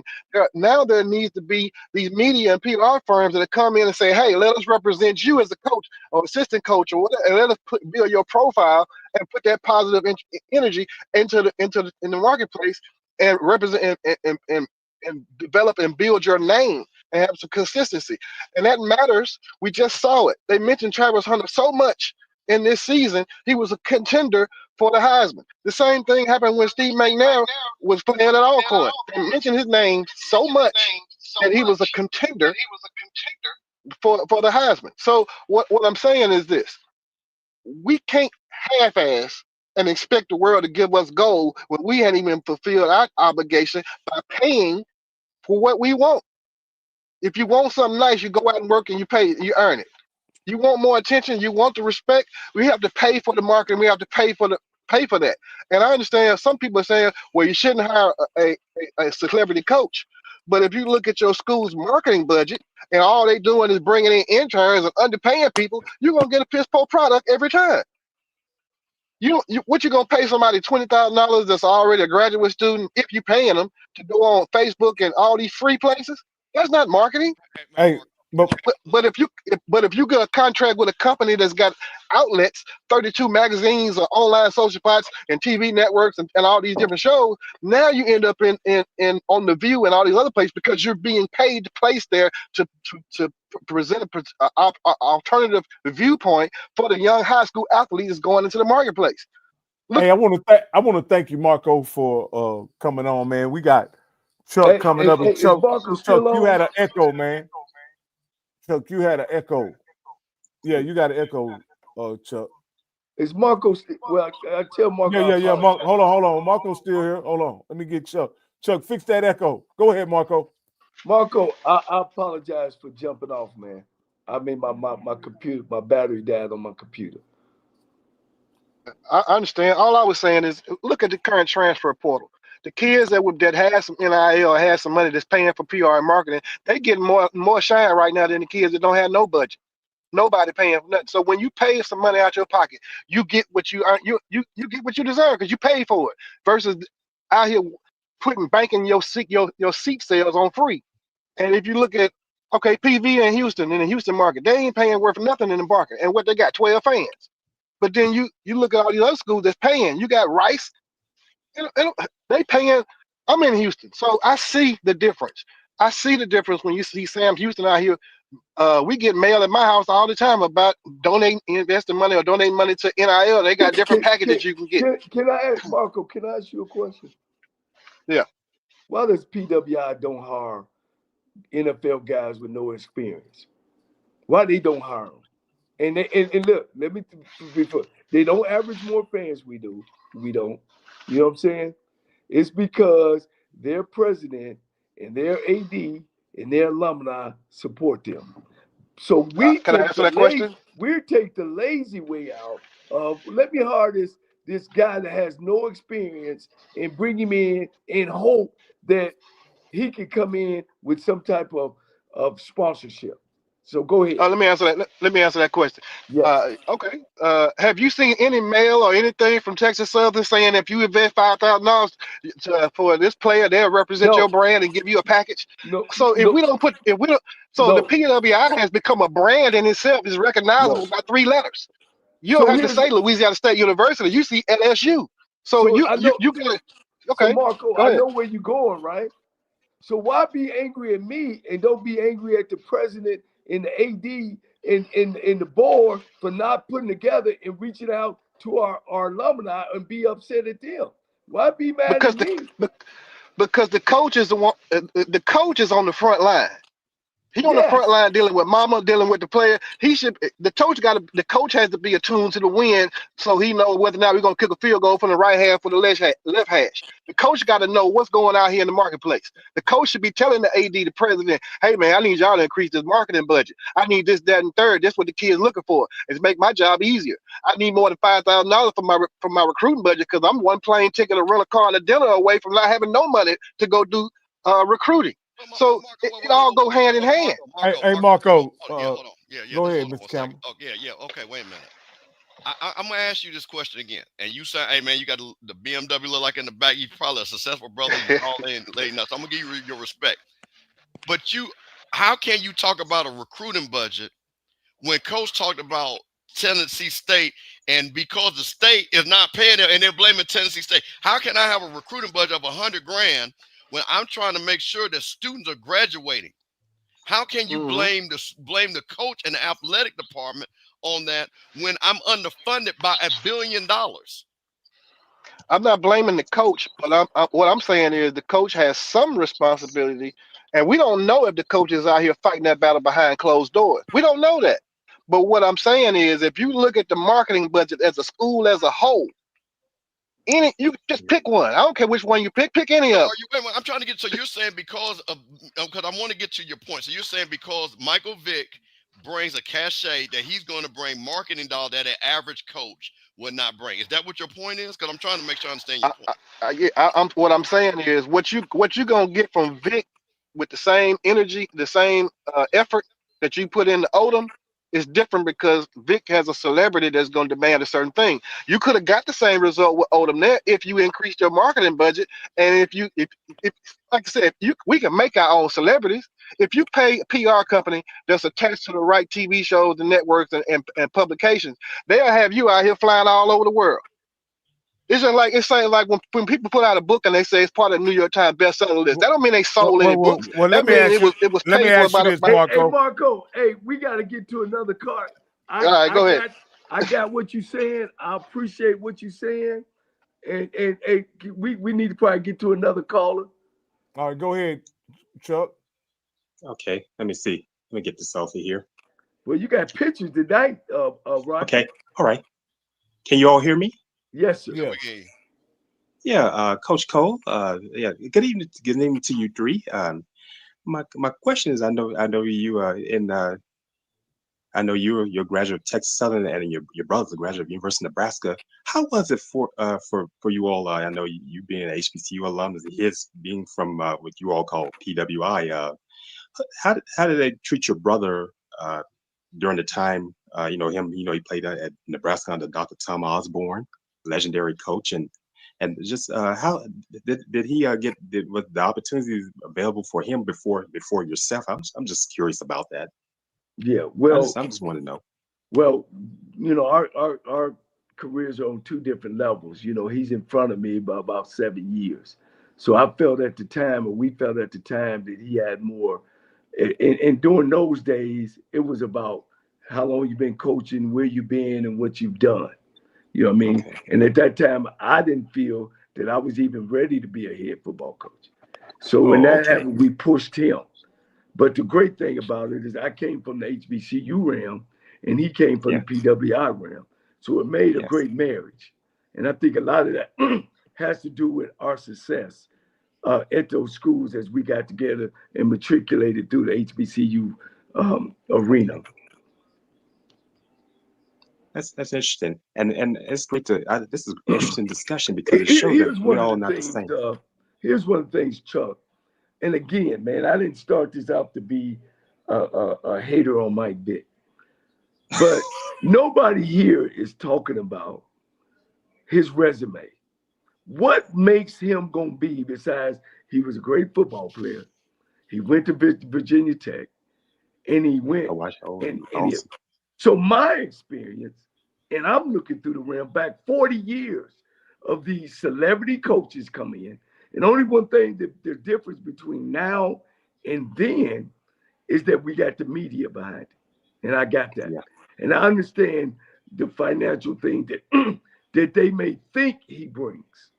See, we all thinking that this was what he's going to bring. But we don't know. When the rubber hits the road, what kind of coach is he going to be? If he goes 0-10, 0-11 the first year, if he goes 2-9 the next year, and 3-7, we won't be having the same talk. In my experience, those guys who have came in and have done that, besides there's now two. There's George, but you can't say Dion because he had some coaching experience that have done it. All the rest in my 40 years, see, I'm talking from 40 years. I'm not talking about from today, was not successful.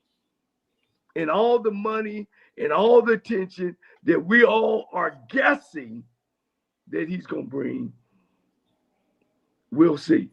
The clock. We're on the clock. All right. Thank you, Chuck. We got one more coach, and then we can get to you. All right. Let me know when I can get started because I don't want to cut anybody off. I want to be respectful. Go ahead, man. Go ahead, coach. You got all right. So here's the deal. I'm gonna answer two of your questions, Cole. The first one was with Eddie George. Why didn't Tennessee State get the funding or get the financial backing that Dion had? First of all, you're talking about the difference between an HBCU base and casual bases. With Eddie George, casuals don't view him in the same light as a Deion Sanders, as a Michael Vick, as a Ray Lewis, as a Hans Ward, as a Ed Reed. They don't view him in that same light. And when it comes to getting support from leadership and the administration, Eddie George is walking and running with two hands behind his back because he's not getting the real support that you think that he is. He's doing all of this despite of. Because one thing about Eddie George, and the reason why he wanted to become a coach, outside of Dion inspiring him to be a coach, was his ability to transform and to help elevate student athletes because he's business savvy. He has the connections and he has the resources to open doors that other HBCU coaches just can't because he's been in places and spaces that they just haven't. So that's to answer your question, number one, when it comes to finances. They don't look at him in the same space as they do a Ray Lewis, as a Ed Reed, as a Hans Ward, because they have something in common. The Heisman Trophy, not Heisman Trophy, but the Super Bowl champions and their NFL Hall of Famers, or they were so transformative that they changed the culture in that sports the same way that a Michael Vick has. They don't view him in that same light. Now, to answer your second question, I believe it was about, PWIs. Why don't PWIs hire figurehead coaches? That's like comparing the apple to an orange because, for one, PWIs get state support. They get support from the state. And they have a longer head advantage than HBCUs do when it comes to finances and when it comes to, when it comes to the financial part. And the reason being was, I don't want to get too racial here, but we already know the dynamics. If you look at the history of one versus the other, history would tell you that fact. So that's the reason why they don't, because most successful PWIs, they could just plug and play anybody. It still has success compared to an underfunded HBCU that gets no support. That's why a Deion Sanders came into the space and did what he did with the $185 million promotion and exposure that Jackson State didn't have to spend a penny for. That's what they call invisible money. Because of professional wrestling, Eric Bischoff talked about this. They go through 5 years of what's called a negative, right? With $100 million investment worldwide. Same thing that Tony Khan did with AEW, $100 million to go 5 years into the hole to make a positive. In short, you do the investment so you can generate $1 billion for a wrestling company, because that's how successful companies work. You have to go into a negative before you hit a positive. But now, with Deion entered, hold on, let me finish here. With Deion Sanders entering this space, he generated $185 million worth of invisible money. That's promotion, social media, and TV wise, right? That transformed and branded the university worldwide. That's why they're able to out-recruit most HBCUs, because they were in households that they weren't in prior to 2020 when he was hired over TC Taylor. Because Hold on, stop when right they there. hired, Stop right hold on. Stop, hold When on, they hired him. hold up, bro. We're not gonna let this monologue go too much longer, man. No, So, I'm gonna close it right here. Then I'm just okay, gonna sum it up. All right, I give you 30 I'm gonna seconds. lay my plane. Go ahead, 30 seconds. They chose TC Taylor. They chose Deion over TC Taylor in 2020, right? Because Jackson State was in the red. They're no longer in the red because Deion Sanders became the head coach and brought the finances to the. We could go through the P's and Q's. I'm gonna sum it up here. With Michael Vick coming into this space, he's going to dominate HBCUs. Same way for Ed Reed, Ray Lewis, and the rest of them. Hans Ward, I could continuously go on and on. But I'll sum it up with this. These HBCU hires that you're talking about will not have the same impact as the rest when it comes to finances and business, because this is about business. That's why Jackson State is no longer in the red, because they're doing better business. Why? Because Deion Sanders came into the space so that they can look at other opportunities, right? Versus playing G5 teams that will put them in the negative, where they can have more home games, do better business, and now they're at $1 million plus for each home game. All right. Because Deion. All right, he ran out of minutes. So, Coach Cole, go ahead, Coach. Yeah. First of all, Eddie George did bring money towards Tennessee State. They got a new football field. They got a new practice field. They got a new coach's office. They raised the salaries up of coaches. You know, they went up, both coordinators at 120. His staff and his money was bigger than Deion Sanders when it comes to flat money instead of outside money.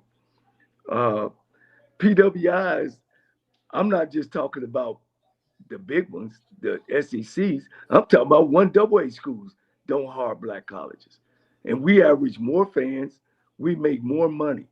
This one thing, Rocky and my man Bishop, that nobody talked about tonight is the presidents who's supposed to raise money, the athletic directors who's supposed to raise money. They're putting it all on the football coach. That's why I know they don't know what they're talking about. The AD supposed to take a coach like Mike Vick and go out and raise some money, and the president as well. Nobody is talking about that.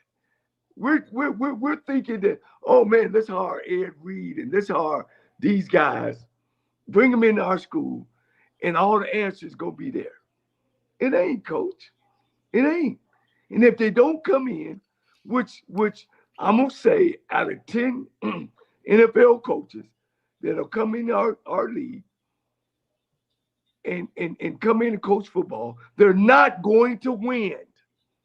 And they're gonna walk away with $1.5, $2 million from our program, and then they're gonna sit there and talk about our program. Now, bitch, let me say this. You caught up with Scotty around the same time I did over on the YouTube channel, maybe even before I did, right? This is the same thing they were saying when Deion came on board, right? Am I? Yeah, but I don't say I'm not saying they're the same. I'm just saying, but this is what was being said though. But see, I just think that again, and I'm gonna throw a counterbalance to my guy. I'm gonna ask you guys a question. Willie Simmons, was he a pro player? No. Was he even a great college player? No. Was he some guy that was working for some white people that everybody knows? He's a flat out ball coach. That's what he is. Thank you. And Willie Simmons made FAMU more money in what, 5 years? Because I guess we had the COVID year. Hey, Prairie View as well. Prairie View, and to the point that he made us so much money that we were willing to raise money to pay him $500,000 a year. Okay? So to Coach Cole's point, don't tell me that you need Deion Sanders. Well, I saw it firsthand, and Jack State about to see the same thing with TC Taylor when they start winning. So I get all, listen, man, I'm in the business about soft money and branding and all that, but I'm gonna tell you the one thing that Brandon, when we went to that Celebration Bowl and we won that, we would have raised $2 to $3 million if we would have had the right person in place. I'm just gonna tell you what I know. And I'm telling you that we were going to give Willie $500,000 because I was one of the people on the phone that was saying my class is going to put up $25,000 every year to get to it. So my thing of it is to Coach Cole's point, the winning and foundation is the key to any success. Let me, and I'm on through. Florida A&M coach is Florida A&M because they've done what over the years? Always won. First championship, FCS. Why is not Texas Southern, and I'm going to take this one out of your book, Rocky, Prairie View, Mississippi Valley, Arkansas Pine Bluff, why are those schools not blue bread programs? Because they lost. And they don't care as much. They lost. No, Texas Southern pays their head coach more than that don't mean they care, coach. Texas Southern pays their head coach more than any black school in America. Coach Prairie View is up there. Coach, why does those schools not blue bread programs? It's because they they didn't win. Won. Yeah, they didn't win. I think they go and coach.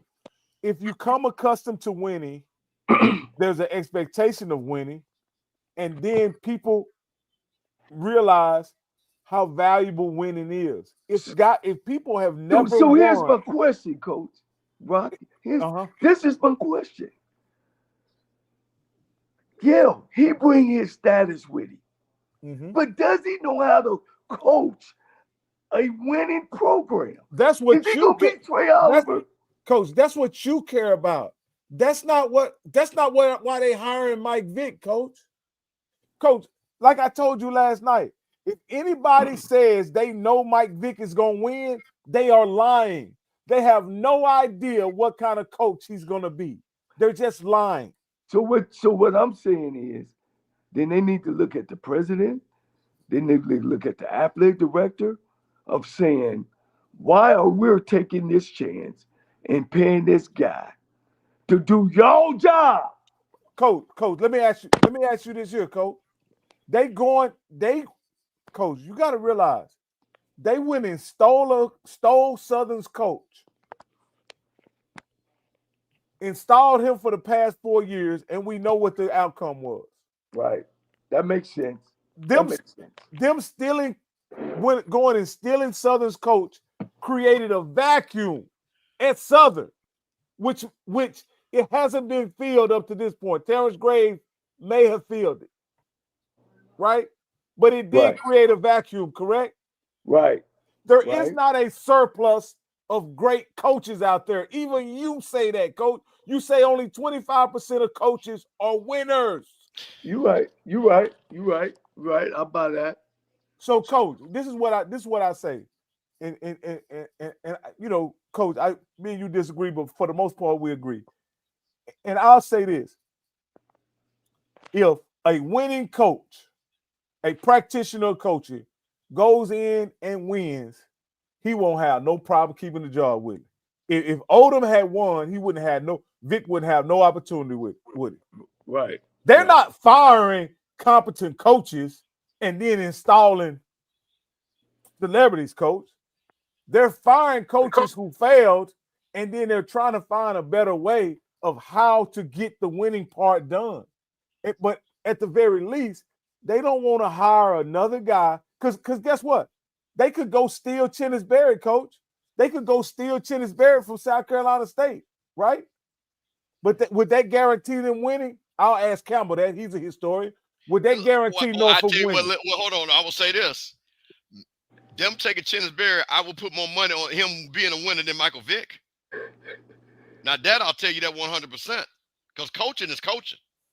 It was coaching. Coaching was coaching when they hired Odom too. No, Odom was on the level. No, Odom was not even close to the level. And no disrespect to Coach O, but he's not on the same level of Coach. Can I ask though, Rocky?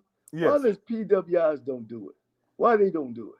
Because they have Coach. You asked this question several times. Yeah, and nobody has gave me an answer. No, keep it. Sam actually did answer that. And he was long-winded, but he did answer that, Coach. Because they have a bigger pool, Coach. A pipeline. They build a pipeline of coaches. Hey, hold, time out.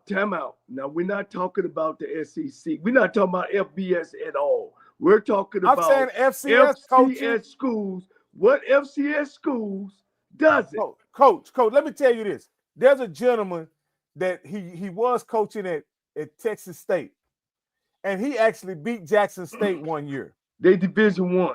They Division I. Oh, okay, coach. You know Talk where he about an FCS school. You know where why they don't do that? No, coach. You know where he coached at 2 years before he beat Jackson State? He was coaching at a high school in Texas. Okay.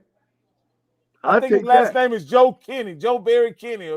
Hey, coach, I'll take that because he got coaching experience. Now, see, if they start hiring high school coaches, you're going to have a problem too, coach. No, sir. No, sir. Coach, I don't believe that. Coach.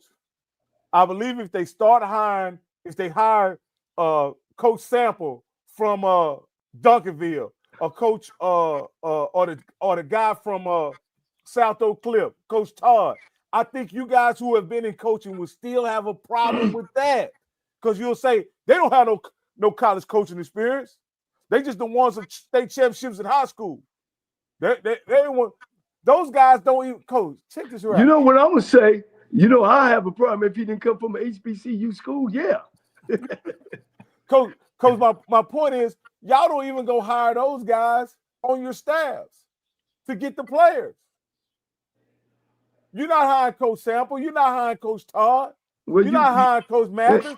But see, Coach, once again, that's out of the realm, because in the state of Texas, shit, them guys are making $150,000. They damn near making more than you. So they not gonna come to your staff on. But again, why doesn't FCS schools, PWI schools, don't reach out and just take a pro guy and make him our head coach without no experience? Answer that question. Coach, I think they have a pipeline of qualified coaches, right? Because they don't depend on bringing in a head coach in, because the AD and the president and the alumni know their duties and their responsibility to help the university out. That's why, and let alone that he don't know what he's doing. That's why they don't do it. Coach, let me ask you this here, Coach. They gave Odom a chance, and they gave 3 or 4 other guys before Odom a chance. What's so difficult about giving this time to see how it all pans out? Because I'm an HBCU coach, and I know I'm speaking for all the other HBCU coaches, have done it the right way, and they let this guy come in and jump the line on what they think he can do and what they think he can bring in. That's why. That's the way I see it. So that's my argument.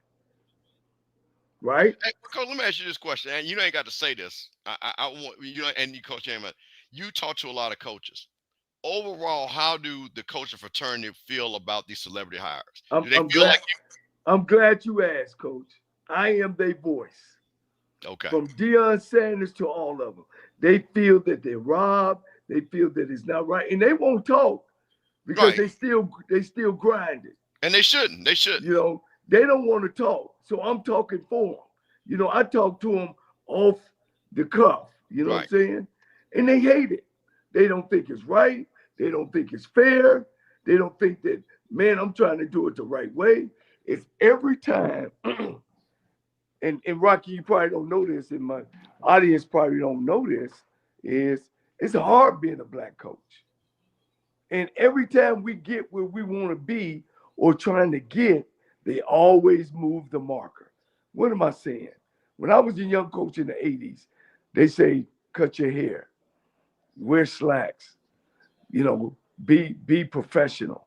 When you go recruiting, make sure you shave, Okay, move it. Then next is, you need to go meet and network more. But here's the problem with the networking part. When you're making $40,000 and you got to go to work every day and you can't really get off to go, I know you got to grind. I know you just got to make some sacrifices. But if nobody on the staff looks like you, and during them days in the 90s, they only had 2 black coaches on the staff, it was hard to break into that. All right. So where do we turn to? as HBCU coaches. Now, there's been some strides made. Believe me, they have. But when we give away those precious 40 jobs, man, to guys that have no coaching experience, man, it's a slap in the face to them guys. It is. It's a slap in the face to say, I've been grinding, I've been trying to do it the right way, and then here comes somebody jumping off that don't have the knowledge, don't have the know-how, never been experienced, besides as a player, then he's better than me.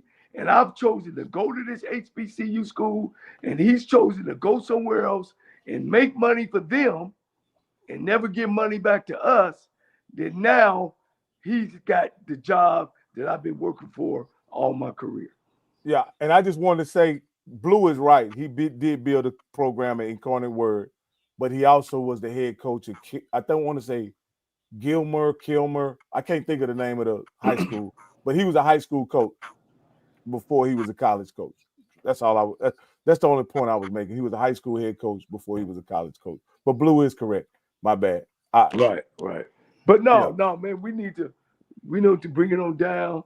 Again, Mike Vick or his people watching our show, man, this was never for my intention to be directly about Michael Vick, the person. Because I don't know him like that. Of course, I loved him as a player in the NFL, but I'm just speaking from an HBCU realm of guys that I know, and have walked down that cycle and that street and done everything I've needed to do, to put myself or their selves in a position to be a head coach. And knowing that when you look at the percentage at the PWIs, I ain't talking about the FBS. We know that's low. I'm talking about the FCS schools. You know what I mean? I'm talking about the Division II schools, Division III schools, that we're not getting those opportunities. So where else do we turn to? If I can't come home and be the man in my house, then what else is it? That's what I'm talking about. You know what I mean? So that's my position on that. Well, I understand, Coach. Like I said, I get you being protective of those positions because of the predicament that black men in coaching are in, right? I understand that, right? I also understand the struggle of the institution. And the struggle of the institution is that they struggle to get media coverage. They struggle to get support from their own fan base. And until something changes, they'll never be on equal footing as a PWI or a blue blood or predominantly white institution. But we saw with Jackson State, it's a hack to hire a guy who already has a brand, who already has a big name. It puts you in the news cycle. It puts you in front of millions of people that otherwise would not give a damn about Norfolk State. Yeah. And I don't know what it's worth. I don't know what it's worth, but I do know it's worth something. And I'm not gonna begrudge the AD or the president for giving it a shot. Go ahead, Coach. Let me say this too. Most football programs in this country do not even raise enough money to run itself. Most, and probably 100% on the FCS level, does not raise enough money to support its own self. Scholarships, coaching, no matter if it was Deion Sanders or not. So when folks talk about that, and any AD will tell you that, oh no, the football program, we do that just for the alumni support. They don't make enough money where they can just work on themselves. So once again, I look at it out of different eyeglasses than anybody else. You go ask any athletic director, does the football program make enough money to run itself? No, it doesn't. But let me say this. I think the way they do, and this is, and I'll ask Campbell can comment on this or whatever. Campbell, if this, you got to understand, HBCU to do things a little different than PWIs, right? Because with the success that Jackson State has had, especially the success they had on defense. At a PWI or any other conference, there's no way Coach Quinn doesn't get an interview or a job offer. 100%. He almost guaranteed to be the coach at Mississippi Valley if this conference operates like a PWI. Well, look at what Willie Simmons had to do. He had to literally go just to say to white folks, "I'm okay." He had to go to Duke. Honestly, what at Duke made him any better to be the head coach this year, last year? Honestly, nothing. He did get a check. He did get a Celebration Bowl championship in between him hiring for the job. No. Listen to what I'm saying. His resume was the exact same when he was the Celebration Bowl champion. Him going to Duke did not add anything. He had to do that because But the job wasn't vacant then. Yeah, but listen. He could have stayed. Obviously, he knew. Coach knew he needed that white validation. Oh, okay. To make the white folks feel good to get there, because he could have stayed at FAMU, ran it back, and all hell would have broke loose, right? So the point of it is, and this is the thing that I guess that when I see these issues, and Coach, listen, and I want to say to everybody listening, I want people to listen and allow us to have conversations like this. No other place is going to allow us to have a championship coach talk about what black coaches are thinking about. I understand you all believe that Michael Vick is a good selection. We have no problem with that. But I think, and I'm saying this to young people, sometimes you need to listen to older people because you're going to be old too. And sometimes it'll allow you to dodge some BS. So what he's feeling is you'll be shocked when you get to that certain age, you might feel that way. And then you say, okay, now I understand why Coach Cole is feeling that way. Or it might happen in your job. So the question goes back to Coach, and I think this is where overall that I wanted to get to the point. Because, Rocky, the question would be, if Willie Simmons was available, right, and Michael Vick was available, they're going to hire Willie Simmons because his resume is going to make it better, right? Yeah. So we know and that's why I told Coach, well, I think also fit matters in this situation. I don't think Michael Vick would be great at Alabama A&M. I don't think he'd be great at I don't think he'd be great at Prairie View. I give you one better, Rocky. I don't think he would be great at Sacramento State. No. Right? So this clearly means that wherever Michael Vick go is not the magical elixir. And he would have more resources at Sacramento State, right? And everything. But everybody knows that people are saying that if he goes to this place, not every place, this place is a better fit. And that's why I've always tried to make this discussion about that. Because I think, again, with a Sam Shade, a Teddy Keaton, I think if they went to the Norfolk, I think that's not a place for them to be successful. I think Teddy Keaton and Sam Shade could be anywhere else. But Norfolk, again, I put the list up. They have 5 coaches, and none of them have ever been winners. The last 5 coaches. So I think what they did was, we're going to do it. We can't get any worse than what we have. And I think sometimes you do that. I think this is, quote unquote, a little bit of a Hail Mary. Now, Michael Vick makes the Hail Mary look good. But my point of it is, if he goes to Sacramento State, if this show was him going to Sacramento State, this would be a total different. All these people in the chat, they'd be like, oh, no, he shouldn't have went there. They would be saying that. So we have to always talk about fit versus talent and need. And I think this was a talent need versus fit. I agree.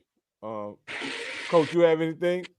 No, I'm good, Coach, man. You know, I just want to make sure I reiterate my position of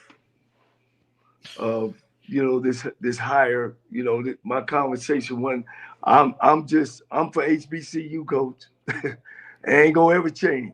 I'm from the HBCU graduate. I'm old school. I believe in the grind. I ain't that deep into the social media realm of what it can do and what it can bring.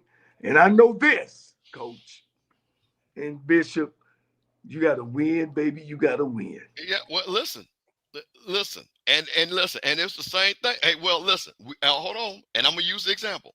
We saw this in Colorado, did we not? Yeah. They was on Prime's neck. Yeah. And they was gunning, and I'm telling you something, them white folks was ready to knock his ass out. Yes, sir. We all saw it. He went Yeah. 4-8, all that dancing and shaking, and you should doing all that. They went 3-1. We ain't hear nothing else about it. And them white folks was getting ready to say, this is a total failure. We tried to tell you so. Now, Yeah. here's the thing. This is where the thing about it is. 9-3. The question is going to be what he going to do next year. Yeah. Yeah. I agree. I think winning is the same in PWIs as it is in black college. It's the best deodorant you can buy. You understand? All I can say is I've been around black college for the last 40-some years. And Grambling is Grambling because they win. Jackson State is Jackson State because they win. You know what I mean? The Blueberry programs of our Southern was just mediocre till Pete Richardson came there and won 17 straight years. 17 straight years winning seasons.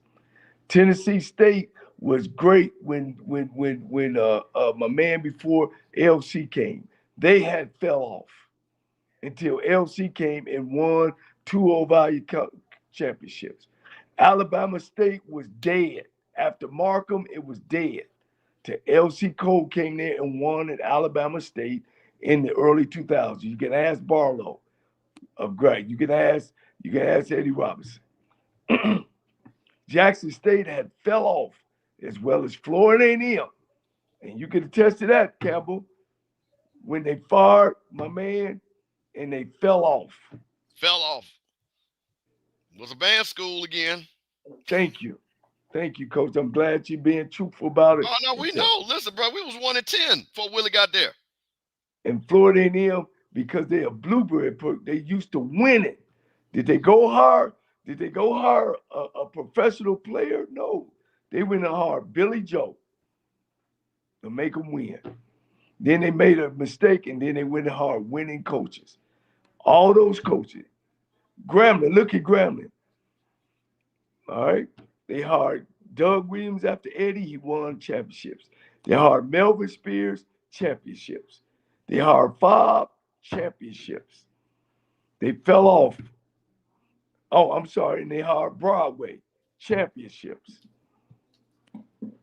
So y'all can tell me about celebrity coaches and what they can bring. I get it, but they better bring some damn W's. And I'm done. And I'm dropping the mic, Coach. Yeah, hey, Coach. I think it's time for you to take us out of here, Coach. You have anything, Campbell? Hey, man, I do have one thing real quick, and I'll be real brief. Hey, man, I went to the Celebration Bowl, and, man, it was, once again, I've been to every Celebration Bowl but one, and, man, it was just a great family reunion. And I'm going to keep saying this, man. It always warms my spirit. I met a lot of people from all different schools. It was nothing but positive, because we have a lot of people that watch this show, and they appreciate what this show is all about and what you represent. So I just want to let you know that. And so I'm just going to keep saying the real people, the real HBCU fans ain't what's on Twitter. They ain't what's in some of these people in this chat and in them Facebook groups. Real HBCU people are beautiful people that love their school. They're going to do their junk talking, but they always going to have respect. So, man, I appreciate all y'all that saw me out this weekend. Hey, man, and you know what? Congratulations, Jackson State. You know, HBCU national champs. Proud of what you all do, but we'll see y'all next year. All right, man. Shit, boy, God, this was a show, man. Hey, look. Hey, I was under the fire, Coach. You know, hopefully I stood in there and punched my way out. Coach, listen. But guys, everything we'll see. Norfolk is on the clock, you know, and we'll see how that thing go. I wish Michael Vick all the luck and joy in the world, because he's still representing the HBCU school. And that's what I want to see. I want to see success. But I'm always stand behind my HBCU graduates, first and foremost. And nobody's going to get me off of that thing. That's why I started this show. I started this show to help out our HBCU coaches, our young coaches, to be able to move up and get those opportunities that we don't get in the other conferences. So, again, if you feel yourself at the end of the rope, tie a knot and hold on tight, baby. Because them HBCUs, they bad than a mother.